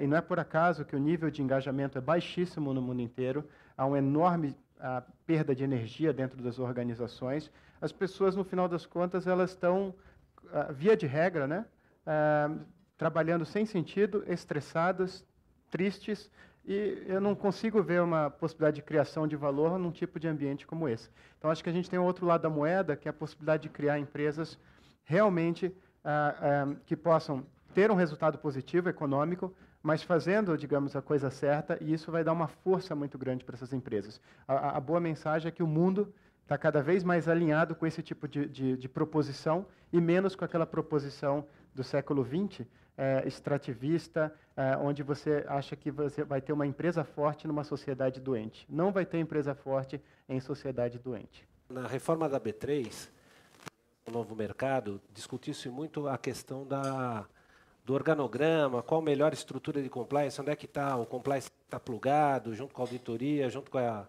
área de riscos, a questão das 3 barreiras de controle, tudo esse treco todo aí. E aí eu estava conversando com um cara do DOJ, e eu perguntei para ele, poxa, eu estou preocupado com a questão da SEC, né? Se tem alguma restrição em relação ao organograma. E perguntei para ele, poxa, qual que é o programa de compliance ideal? Qual que é a diretriz e tal? Ele falou, Denis, eu vou ser bastante objetivo. Programa de compliance ideal, se funcionar, você nunca vai me ver, a não ser em congressos. Então, aquilo, para mim, abriu a luz, do tipo, não tem programa de compliance ideal. Tem o programa do Ultra, tem o programa da Odebrecht, tem o programa da... cada casa tem lá a sua cultura. E aí, feito isso, a gente, por exemplo, a gente inovou um pouco, até discutimos bastante no IBGC sobre isso daí, tomei muita porrada. Nós juntamos a auditoria com riscos e compliance. Né? Os mais puristas têm a tese das 3 barreiras de controle, mas nós temos lá uma governança diferente do que se adota normalmente das companhias. E isso trouxe para nós a visão estratégica, ou seja, a área de riscos conseguiu está junto da diretoria, percebendo quais são os grandes riscos estratégicos da companhia, e o compliance entrou, então, como uma barreira de prevenção que depois é monitorado pela auditoria. Toda essa discussão de o que é um programa ideal, o que não é um programa ideal, ele foi para o ferramental, né, para o instrumental, lá no começo, pela dificuldade que tinha de se medir o programa. Né? Do tipo, afinal de contas, esse negócio aí funciona. Então, o controle ele é muito mais fácil, porque você vai lá fazer o checklist, do tipo, esses controles foram cumpridos, tais cláusulas foram aplicadas, então subentende-se que o programa está funcionando. E um belo dia vem uma surpresa, que aquilo não garantiu necessariamente. Agora, a gente já conseguiu evoluir essa experiência, desculpa tomar teu tempo, mas que eu queria compartilhar com vocês. Nós criamos uma forma de medir comportamento dentro do Ultra. A gente acabou de fechar esse projeto este ano, e os resultados foram incríveis, para o bem e para o mal. Né? Tem muita coisa que a gente achava que está resolvendo, não está resolvendo, e tem muita coisa que a gente apostou e realmente funciona. E a gente emprestou isso daí da literatura de segurança operacional. Ou seja, nós tivemos um incêndio no Porto de Santos, todo mundo sabe.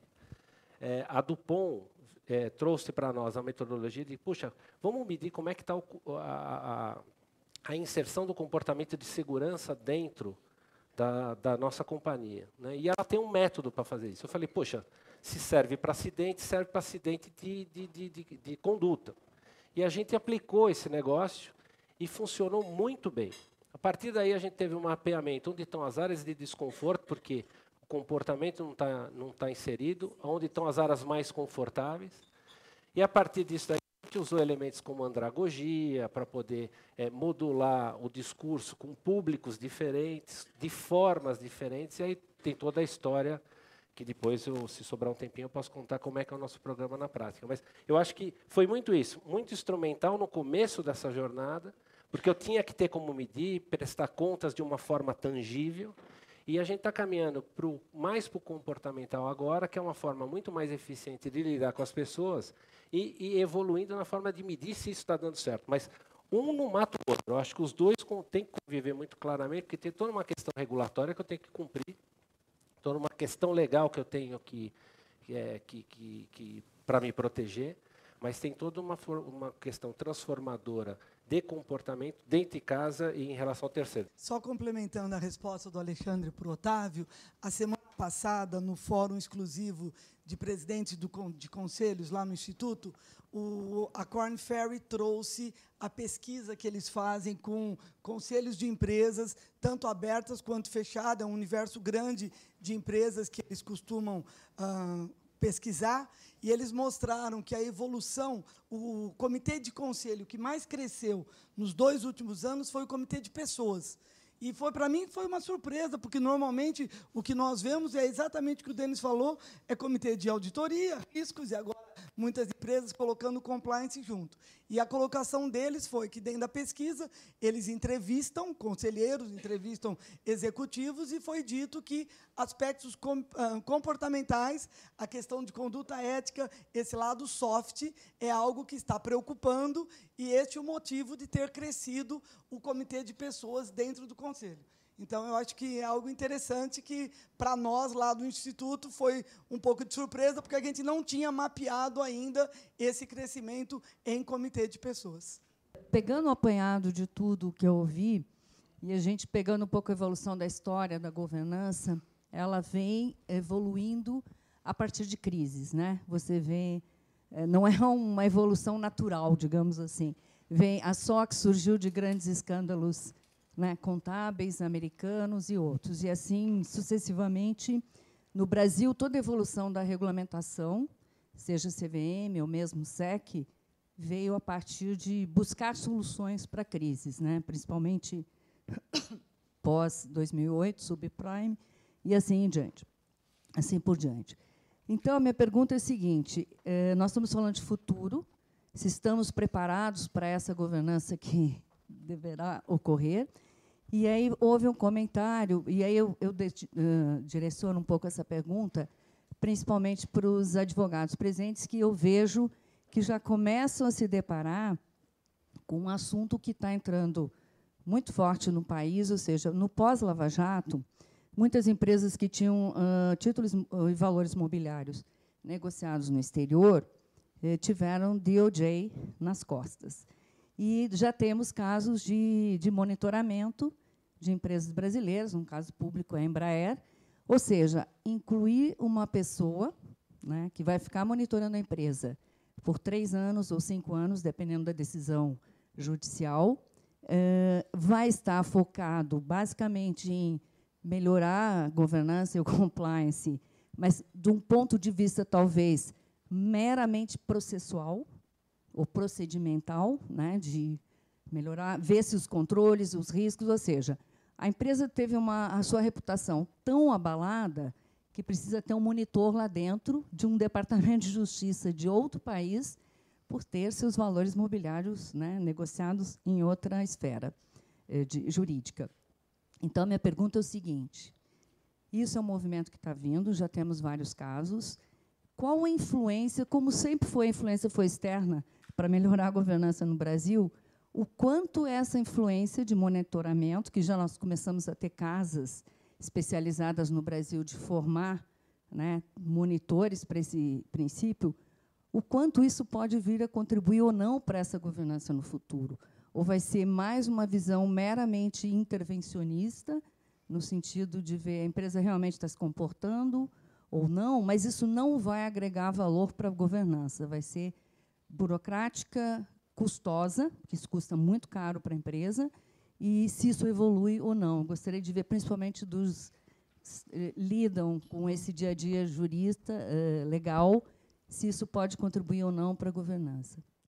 Na verdade, o monitoramento externo surge na década de 90, a partir de alguns acordos de leniência, em que se entendia que, bom, já que eu vou deixar a empresa sobreviver, já que ela está pagando para sair dessa, talvez eu consiga ter alguns ganhos qualitativos, alguns ganhos na conduta daquela empresa. Ela pode voltar para o mercado de uma maneira diferente. Isso não é necessário em todos os casos. Isso não se impõe quando a empresa realizou um ato isolado de corrupção, quando foi uma coisa menos significativa. Mas quando a empresa se envolvia de maneira sistemática em práticas irregulares, quando, evidentemente, aquilo tudo estava abraçado por uma cultura corporativa distorcida. E aqui, novamente, vários elementos que o Alexandre traz como característicos de uma cegueira ética são encontrados nas empresas, aliás, são os elementos tipicamente encontrados nas empresas que são submetidas a monitoramento. Quando se impõe uma mudança cultural, é que se impõe a intervenção de um monitor. Por quê? Porque o monitor precisa ficar por um prazo que vai de 2 a 5 anos lá dentro, acompanhando a implementação de determinados programas. Mas aí é que vem também o grande desafio da atividade de monitoramento. Ele está acompanhando só a adoção de papel e de procedimentos, ou ele é responsável por, de alguma maneira, certificar um processo de mudança cultural? O que tem ficado claro na postura do DOJ, e agora, mais recentemente, na postura do Ministério Público Federal no Brasil, porque nós temos os primeiros casos de monitoramento feitos em conjunto, é que o que importa não é a implementação seca de um programa de compliance, mas é a transformação cultural dentro da empresa. Formalmente, os vínculos dos monitores dizem respeito a programas de compliance. Do ponto de vista de conteúdo, sempre são previstas mudanças que são muito coerentes com aquelas medidas que estão no capítulo 13 do livro do Alexandre. Então, a sensação que eu tenho é que a atividade de monitoramento tende a ser uma atividade capaz de gerar transformação dentro das empresas. Ter um terceiro permanentemente criticando determinadas práticas, e essas práticas não são apenas políticas, mas são também conteúdo de decisões de órgãos de administração, eventualmente, não decisões administrativas, mas decisões relacionadas a questões de conduta, pode ser um elemento de transformação, sobretudo se esse terceiro atuar durante um período relativamente longo, se esse terceiro prestar contas para as autoridades.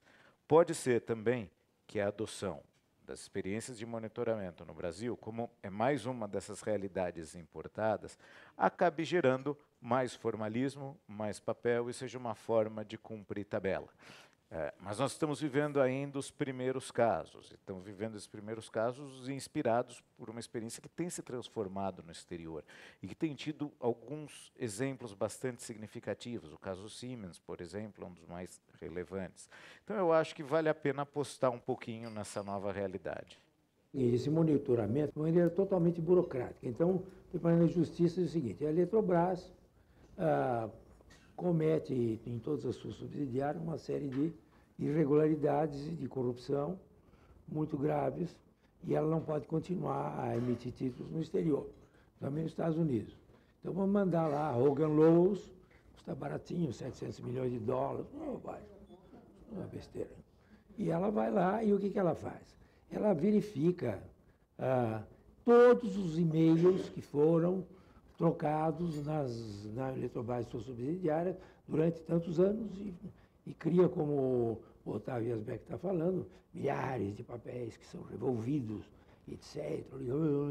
E depois, por uma questão de mágica, ela diz que a Eletrobras pode continuar, ou pode retomar os títulos da fora, com base em e-mails que ela ficou ouvindo, que não tem nada a ver com a realidade nenhuma, não tem nada a ver com a mudança da política e da ética dentro da Eletrobras, que continua, naturalmente, colocando diretores indicados pelos próprios políticos, totalmente indicados pelos políticos atualmente no poder, e fica nessa bobagem. Quer dizer, a Hogan Lovells ganha uma fortuna, que é muito justo, e a Eletrobras continua sendo a Eletrobras, entendeu? Inteiramente dominada pelos políticos, mas ela teve o ano passado a waiver para realmente continuar ou voltar a fazer roadshow, etc, etc. Então, isso é uma coisa absolutamente burocrática, uma produção de papéis.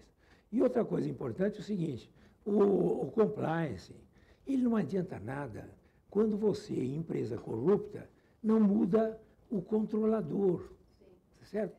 Então, porque, por exemplo, as empreiteiras no Brasil que fizeram o cartel para localizar um núcleo de corrupção, fizeram o cartel da Petrobras, né? 19, parece. Todas elas são empresas familiares. E as famílias estão ali, algumas há 80 anos, né? Várias gerações, 4, 5 gerações, que estão se revezando na ligação espúria com o poder público para obter todas as vantagens nos contratos de empreitadas, fornecimentos, etc. O que aconteceu? Elas fizeram, no caso dos acordos de leniência, fizeram tremendos, como é que chama? Programas de compliance. Tremendos programas de compliance. Mas acontece, os controladores continuam os mesmos. E eles operam com o poder através deles, controladores. Não tem nada a ver com a organização da empresa. Entendeu? Quer dizer, então eles vão lá, fazem o cartel entre as famílias. Não tem negócio de família lá, aqueles filmes de gangster, negócio de família. As famílias vão lá, as grandes famílias se reúnem, entendeu? Se um é preso, como esse aí que pegou 39 anos, tem o filho, tem o neto. É a mesma família que vai ali, tem os grandes sacrificados da família, que realmente tem que pegar uma prisão. Mas tem o neto, tem o filho, tem o bisneto, que vão ali e fazem os grandes negócios por fora. Que o compliance em empresas corruptas não adianta nada se você não mudar o controle. Quando tem um banco que está em default, um banco que está falido, o que o governo faz?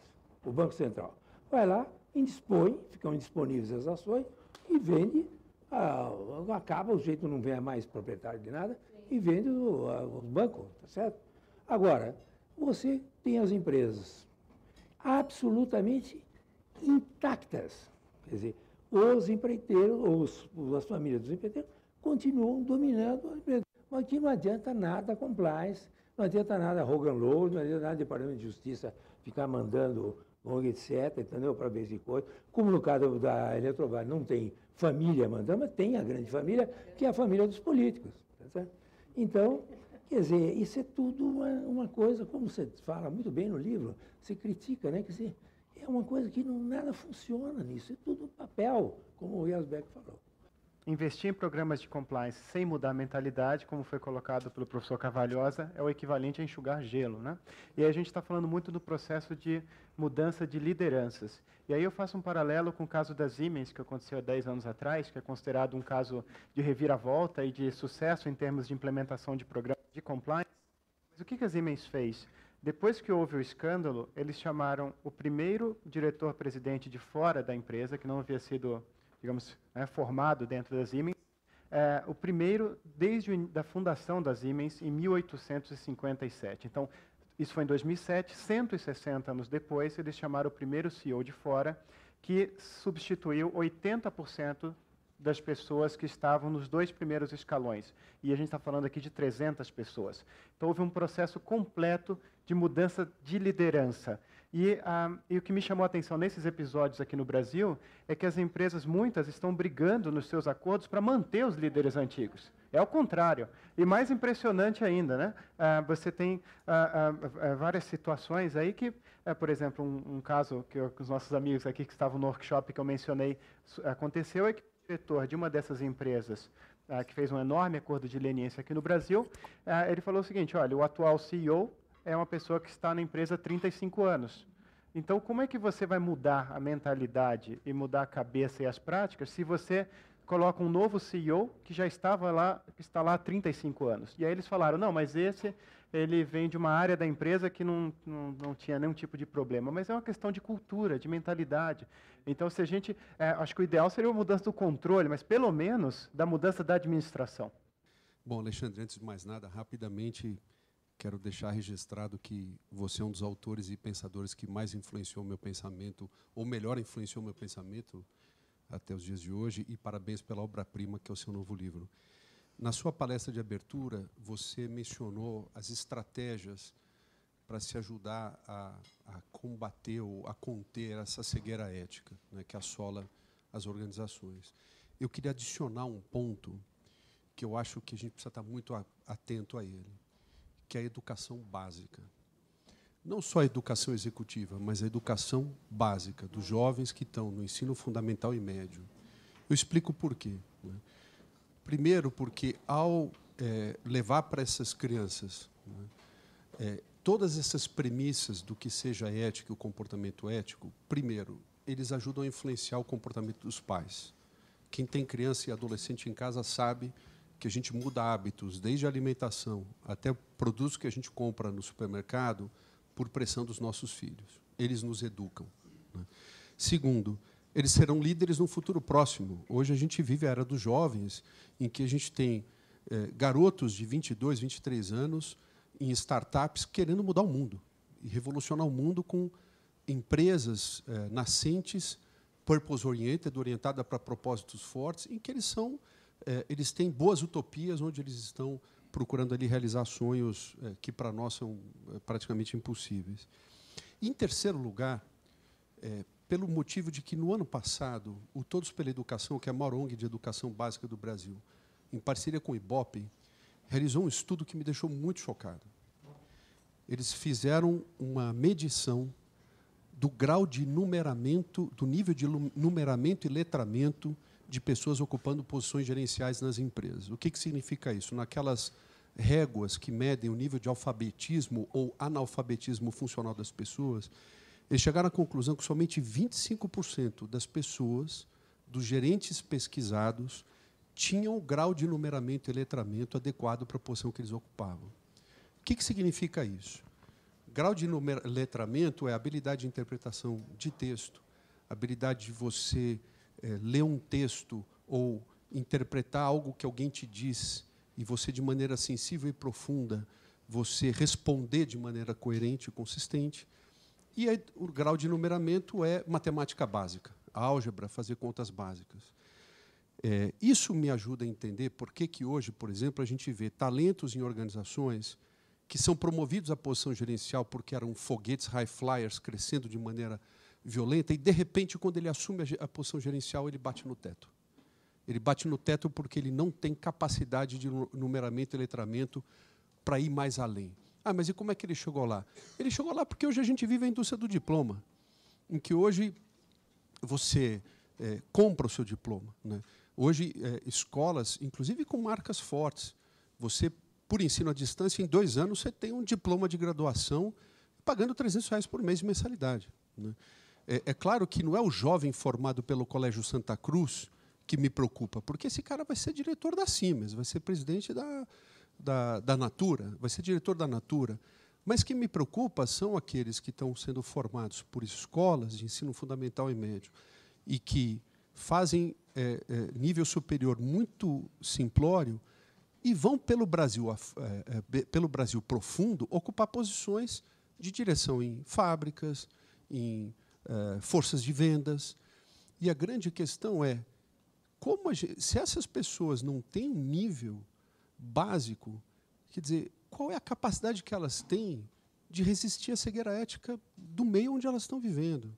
Então, eu acho que às vezes eu fico pensando assim, nós, empresas, executivos, consultores, a gente fica muito preocupado em querer patrocinar programas de MBA para os executivos, dar oportunidades de vivência internacional para eles. E a gente devia estar ensinando para esses caras filosofia, habilidades de leitura, interpretação de texto e matemática básica, né? E aí a gente fica preocupado com uma educação executiva superior e esses caras não têm o básico, né? Então, eu só queria adicionar esse ponto de vista, que eu acho que a gente devia também, nas escolas, nas comunidades onde nossas empresas estão inseridas, a gente ir lá levar essas mensagens que a gente está falando aqui, porque são esses jovens que vão mudar o mundo. A minha questão é basicamente sobre o código de ética e conduta. O código de conduta. Há um viés de controle no Conselho muito forte em termos de supervisão. E o que a gente vê, o caso da Embrapa recente, onde se demitiu um funcionário e usando o código de conduta como motivação. Ele violou o código de conduta.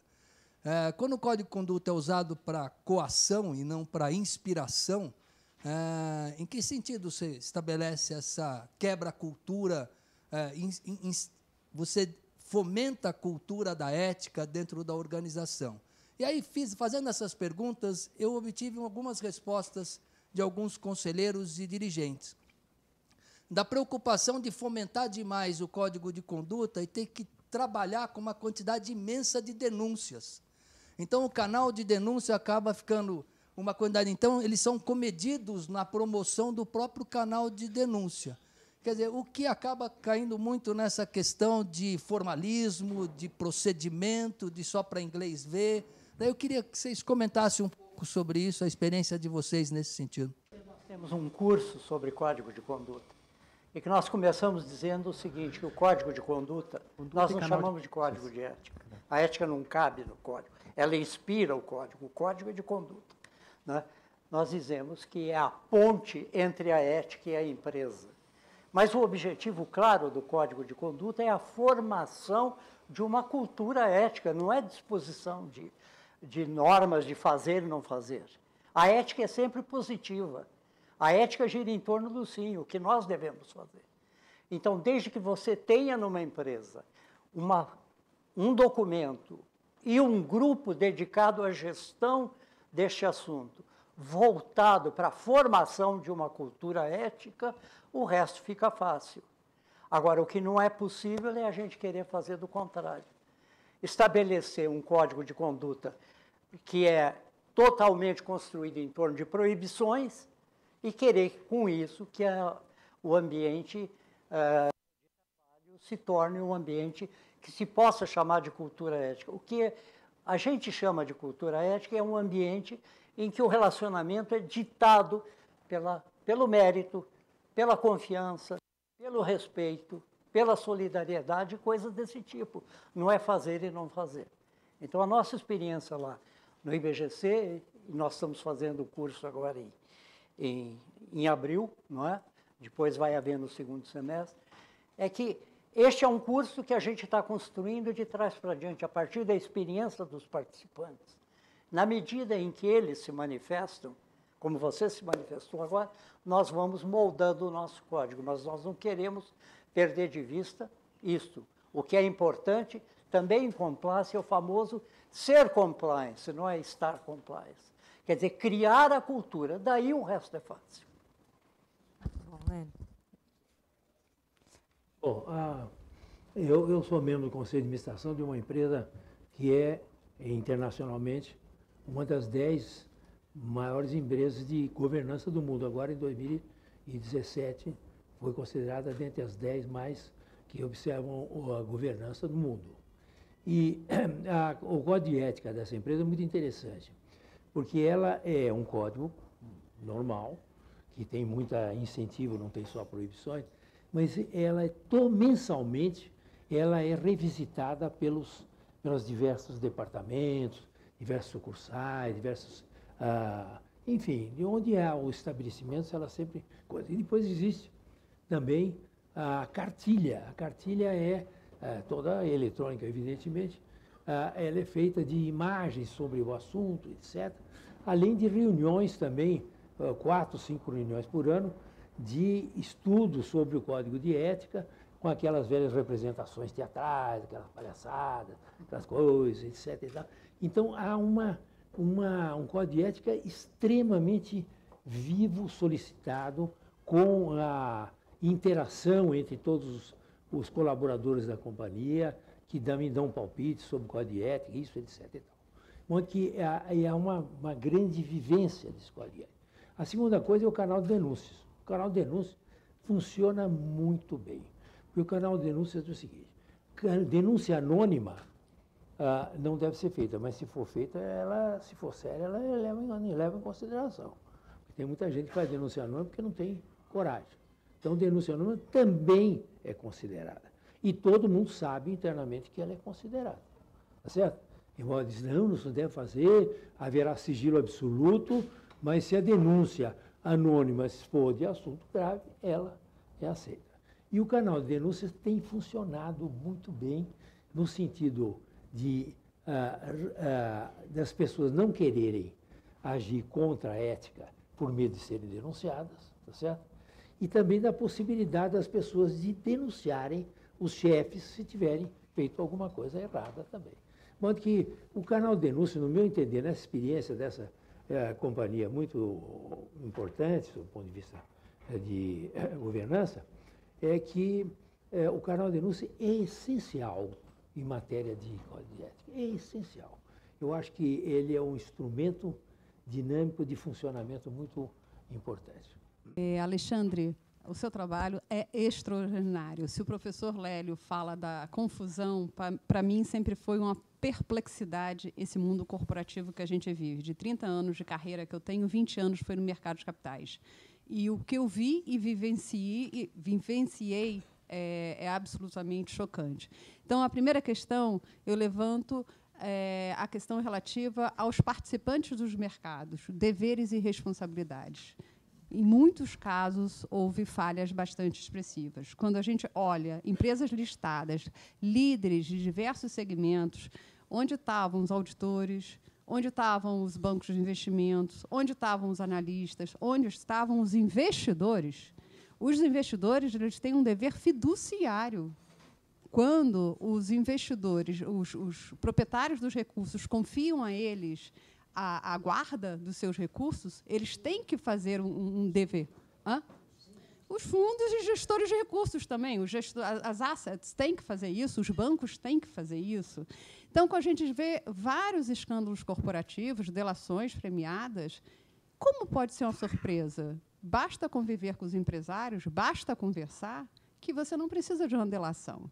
Então, a gente tem que fazer uma reflexão muito profunda no dever fiduciário de todos os participantes do mercado. Uma outra questão também que eu me preocupo bastante é em relação ao uso do termo governança corporativa. Se a gente pega as empresas que foram alvos de delações, uma série de coisas, pega os relatórios de administração, quase todas dizem que têm as melhores práticas de governança corporativa. Existe uma auditoria muito focada na área financeira. E quanto ao que se diz em relação à governança corporativa? É uma fraude você dizer que tem o que você não tem. Quando olha o caso extremo da JBS, ela diz que ela cumpre mais que a lei no relatório de administração. E também, ao mencionar o novo mercado, ela fala, olha, estou no segmento mais elevado de governança corporativa. Então, você está induzindo todos os participantes do mercado a um grande erro. Qual a penalização em relação a isso? E também em relação à governança corporativa, várias vezes eu converso com empresários de pequeno porte que eles têm a essência da governança, eles acreditam, mas eles não usam o termo governança. E eles falam, não, mas eu não tenho governança. Eu falo, você tem a governança porque você tem os princípios. E existe uma confusão que ter todas as formas e formatos de governança é ter governança. Então, a gente vai ter que ter cuidado com esse uso de termo de governança. Simone, você lembra, há 20 anos atrás, você fez uma estatística, eu acho que governança tinha sido citado, sei lá, 7, 8 vezes há 20 anos atrás, eu não me lembro. Isso faz tempo, é verdade. Pois é, há 20 anos, né? E as pessoas estão usando governança de uma forma errada e a gente tem que cuidar disso. Uma referência bastante interessante, o Código do CFA, que ele é muito interessante, é um código de ética de 1960, que, se olhar os princípios, se as pessoas podem adotar sem ser CFA, os problemas não existiriam, que é exercer sua profissão, exercer seu dever fiduciário. E ele diz também, né, quando você é CFA, eu sou CFA, eu não posso dizer que eu vou fazer uma análise melhor. Então, ele diz o seguinte, o que representa você ser CFA e o que você não pode dizer que é. Então, o novo mercado, o título de novo mercado foi usado por empresas interessadas em dizer que tinham uma ótima governança e não tinham. E a gente precisa cuidar muito disso. E uma outra questão, em relação às empresas, quando a gente olha empresas tão estruturadas, tão grandes, e a gente olha escândalos tão surreais, a gente está falando que a gente precisa educar, sob ótica de conhecimento, os funcionários também. Porque, se eles tivessem conhecimento, eles poderiam levantar a mão. É claro que tem questões de sociedade patriarcal, uma série de coisas, mas, quando a gente olha bancos treinam caixas de banco, estão falando de treinar 50 mil pessoas, com software que você tem bonequinhos e não assusta, e fala para pessoas muito simples, o que é uma lavagem de dinheiro? Olha, se você recebe o depósito mensal, toda semana aparece alguém com 9.999, você tem que levantar a mão e tem algo errado aqui. Então, a gente tem muito conhecimento, mas a gente precisa democratizar esse conhecimento de governança, ensinar leis. Quando a pessoa sabe que uma atitude está infringindo lei, se ela sabe que está infringindo lei, ela pode levantar a mão, mas se ela não sabe... Então, quando a gente fala em governança no Brasil, a gente está falando de uma coisa anterior, que sequer estamos cumprindo as leis. Nós vivemos num modelo hoje empresarial que é um modelo ainda produto de uma confronto entre capitalismo e socialismo. Os dois eram autoritários em termos de organização. Ou seja, o capitalismo sempre foi autoritário também. O conceito de você ter uma autoridade interna, o poder de decisão vem do poder de controle, né? E a sociedade mudou. Nós vivemos uma sociedade hoje, eu acredito, na linha do que o Otávio comentou, a mudança da tecnologia muda a forma das pessoas se comportarem, não simplesmente a forma de se comunicarem. Na verdade, nós vivemos uma sociedade hoje totalmente descentralizada, né? Eu gosto sempre de voltar aos clássicos. Hoje, o que eu mais leio são os autores anarquistas. Nós vivemos uma sociedade anárquica, no sentido de que você não consegue mais dominar a tomada de decisão através de instrumentos formais de concentração de poder.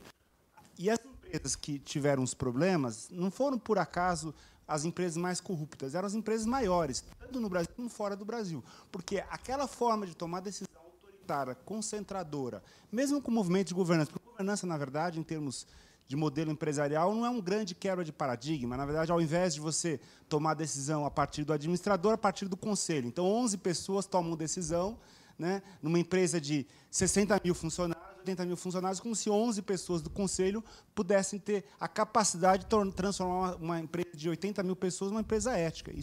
Esse modelo de tomar decisão através da governança, como colocada hoje, não se adequa mais à realidade atual. Hoje, as empresas atrás, a gente lembra isso, elas conseguiam dominar o comportamento das pessoas através da publicidade. Então, hoje, nós somos questionados pelos nossos filhos, pelo que nós alimentamos, porque nós aprendemos, através da publicidade tradicional, que nós precisávamos nos alimentar de A, B e C.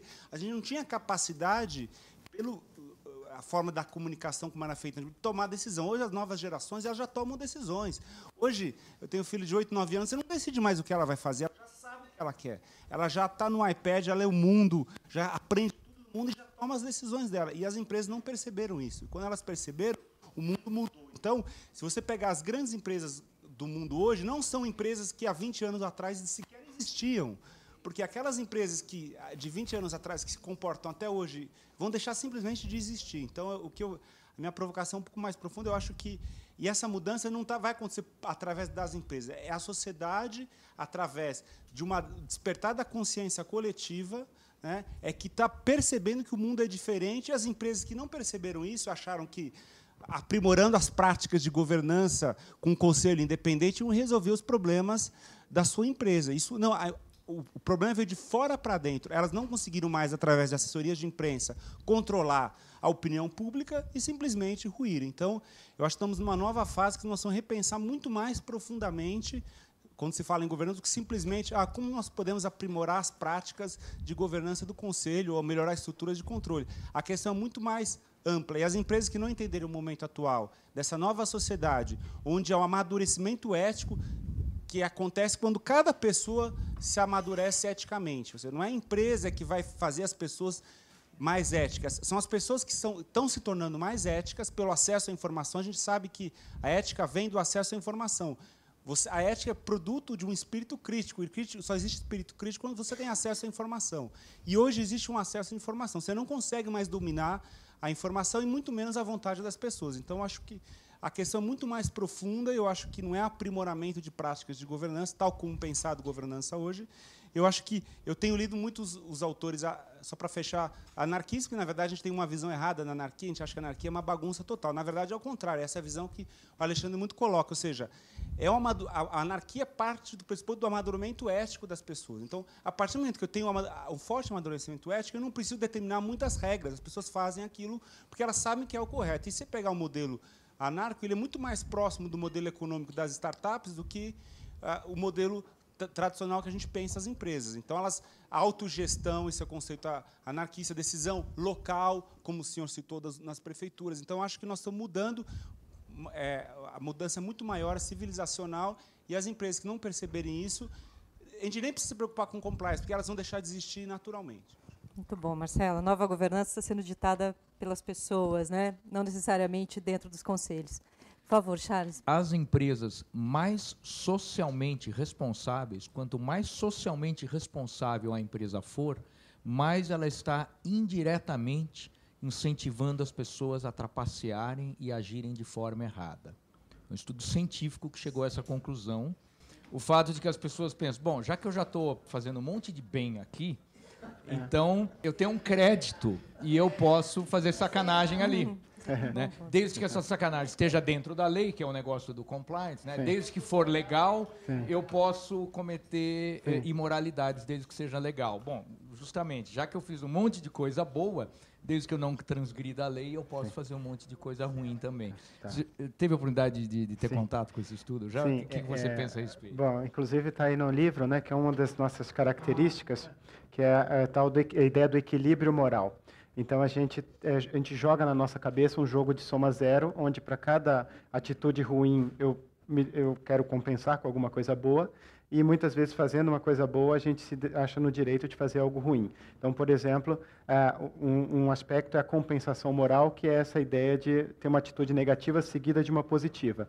Quem lembra aqui do caso da Enron, o Kenneth Lay, que era o presidente do conselho, ele gastava quase todos os seus dias em almoços de filantropia, né, famosos filantrópicos, que era uma maneira de compensar um pouco outras práticas.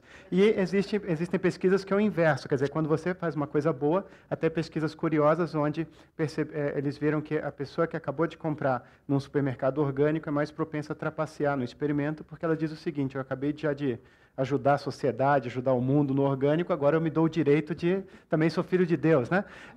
Então, a gente tem alguma coisa nessa linha, sim, e também há pesquisas que mostram que as empresas que investem mais em responsabilidade social, geralmente isso é consequência de alguma multa imediatamente anterior, ou de alguma penalidade, ou de algum problema reputacional, o que é bastante intuitivo, é uma compensação. Então, sem dúvida, isso é essa é uma das características, né, que a gente aborda na primeira parte, que dificulta a gente manter um elevado padrão ético. A gente sempre acha que o inferno são os outros. O inferno são os políticos. E essa é a raiz do problema. Como diria lá o Gandhi, né, seja a mudança que você quer ver no mundo. E eu acho que depende da atitude de cada um de nós, como o Marcelo bem colocou, da ética de cada um, e que é uma onda que vai vir em algum momento. Acho que todos os pontos que foram colocados aqui, e pela Ana, mereceriam um debate à parte, a questão dever fiduciário, porque está todo mundo muito assim, o meu papel é só esse, eu não vou além disso, né? E eu vejo o que eu quero ver, não vejo o que eu não quero ver, e o resultado é pior para todo mundo. Então, se não partir da gente, nas nossas atitudes diárias, realmente a gente não vai transformar o ambiente empresarial. A gente só vai dizer que o Brasil é assim, e nada é, as coisas estão. Se a gente pegar, novamente, nos Estados Unidos, até a década de 60, o crime do colarinho branco era praticamente, não gerava punição, porque não havia sanção social. Se você pegar a polícia de Nova York até a década de 80, era altamente corrupta. As coisas mudam. A Suécia já foi considerada um país corrupto. Mas, para isso, essa mudança cultural, né, tanto fora das organizações quanto dentro, precisa, obviamente, do papel das lideranças, e nós temos esse privilégio. Acho que foi colocado pelo Luzil a questão da educação no Brasil. Existem vários Brasis. É difícil falar do Brasil. Então, a gente está falando nessa elite de ponta, as pessoas, os jovens que estão sendo formados, que são nossos filhos, nossos sobrinhos, a gente percebe que eles vêm com uma consciência ambiental e social que é totalmente diferente de uma geração ou duas atrás. E aí é que está a minha esperança também. Mas, então, quando a gente olha essas pesquisas mais amplas, para mim elas não dizem muita coisa, porque é um percentual que mistura diferentes Brasis. Então, quando a gente pega só esses jovens da nova elite, realmente eles estão sedentos por fazer algo que tenha propósito, algo que tenha sentido, e embora não seja a maioria, Luzil, mas eles têm um poder catalisador muito grande, porque no fundo o mundo sempre foi dirigido aí por elites que influenciam a opinião e usam mídias sociais como grandes alavancas para isso. O resto, infelizmente, é a massa, né, que segue os padrões. E o sujeito lá que é chefe de fábrica, por exemplo, de um grande frigorífico que não teve acesso à educação de ponta, mas se você, na direção dessas empresas, tiver pessoas que orientem, basta um pequeno grupo para transformar o comportamento de todos. E é por isso que a nossa responsabilidade é maior ainda. A gente fala muito de ter poder sem ter a responsabilidade equivalente, e não dá para ter poder sem ter responsabilidade. Muito bom, Alexandre. Obrigado. Bom, acho que chegamos aqui a uma conclusão, né, de que temos um caminho aí pela frente. Parece que essa descentralização aí... Posso só fazer um agradecimento final? Vou voltar para você. Parece que a gente tem aí um movimento, né, tanto na economia, que já foi logo no início citado pelo Lélio, e depois muito bem costurado por vocês, tanto na economia quanto nas pessoas, existe um movimento muito poderoso e forte que está acontecendo, e ou as empresas e depois o setor público caminham junto com ele, ou, pelo jeito, ele vai acontecer de qualquer jeito. Nosso objetivo é aqui poder elucidar e trazer um pouco dessa consciência. Ale, vou voltar para você, então, e lembrando que você fica aqui depois um pouquinho mais de tempo para autografar os livros, de quem tiver um pouquinho mais de tempo para ficar com a gente, por favor. Tá ótimo. Então, eu só gostaria, novamente, de agradecer a todos pela presença, né? A maioria aqui já tem uma relação aí de longa data, em particular aos debatedores, que são pessoas aí de referência para a gente. Todos vocês, assim, têm uma estima enorme. Fico muito feliz, né, de realmente termos conseguido, né, Simone? Um agradecimento a você. E o último, mas não menos importante, como vocês vão ver na dedicatória do livro, o agradecimento à Ângela, né, que deve ficar brava com esse meu comentário público, mas, enfim, minha sócia em todos os campos da vida, é a dedicatória do livro, então a sócia em todos os campos da vida, e realmente agradeço a todos. Só peço desculpas se vocês ouviram algum choro infantil, era o meu filho que está lá embaixo, né? Então, ele acabou vindo também para, de alguma forma, estar próximo, e realmente agradeço novamente. Obrigado. Obrigada. Obrigado. Obrigado.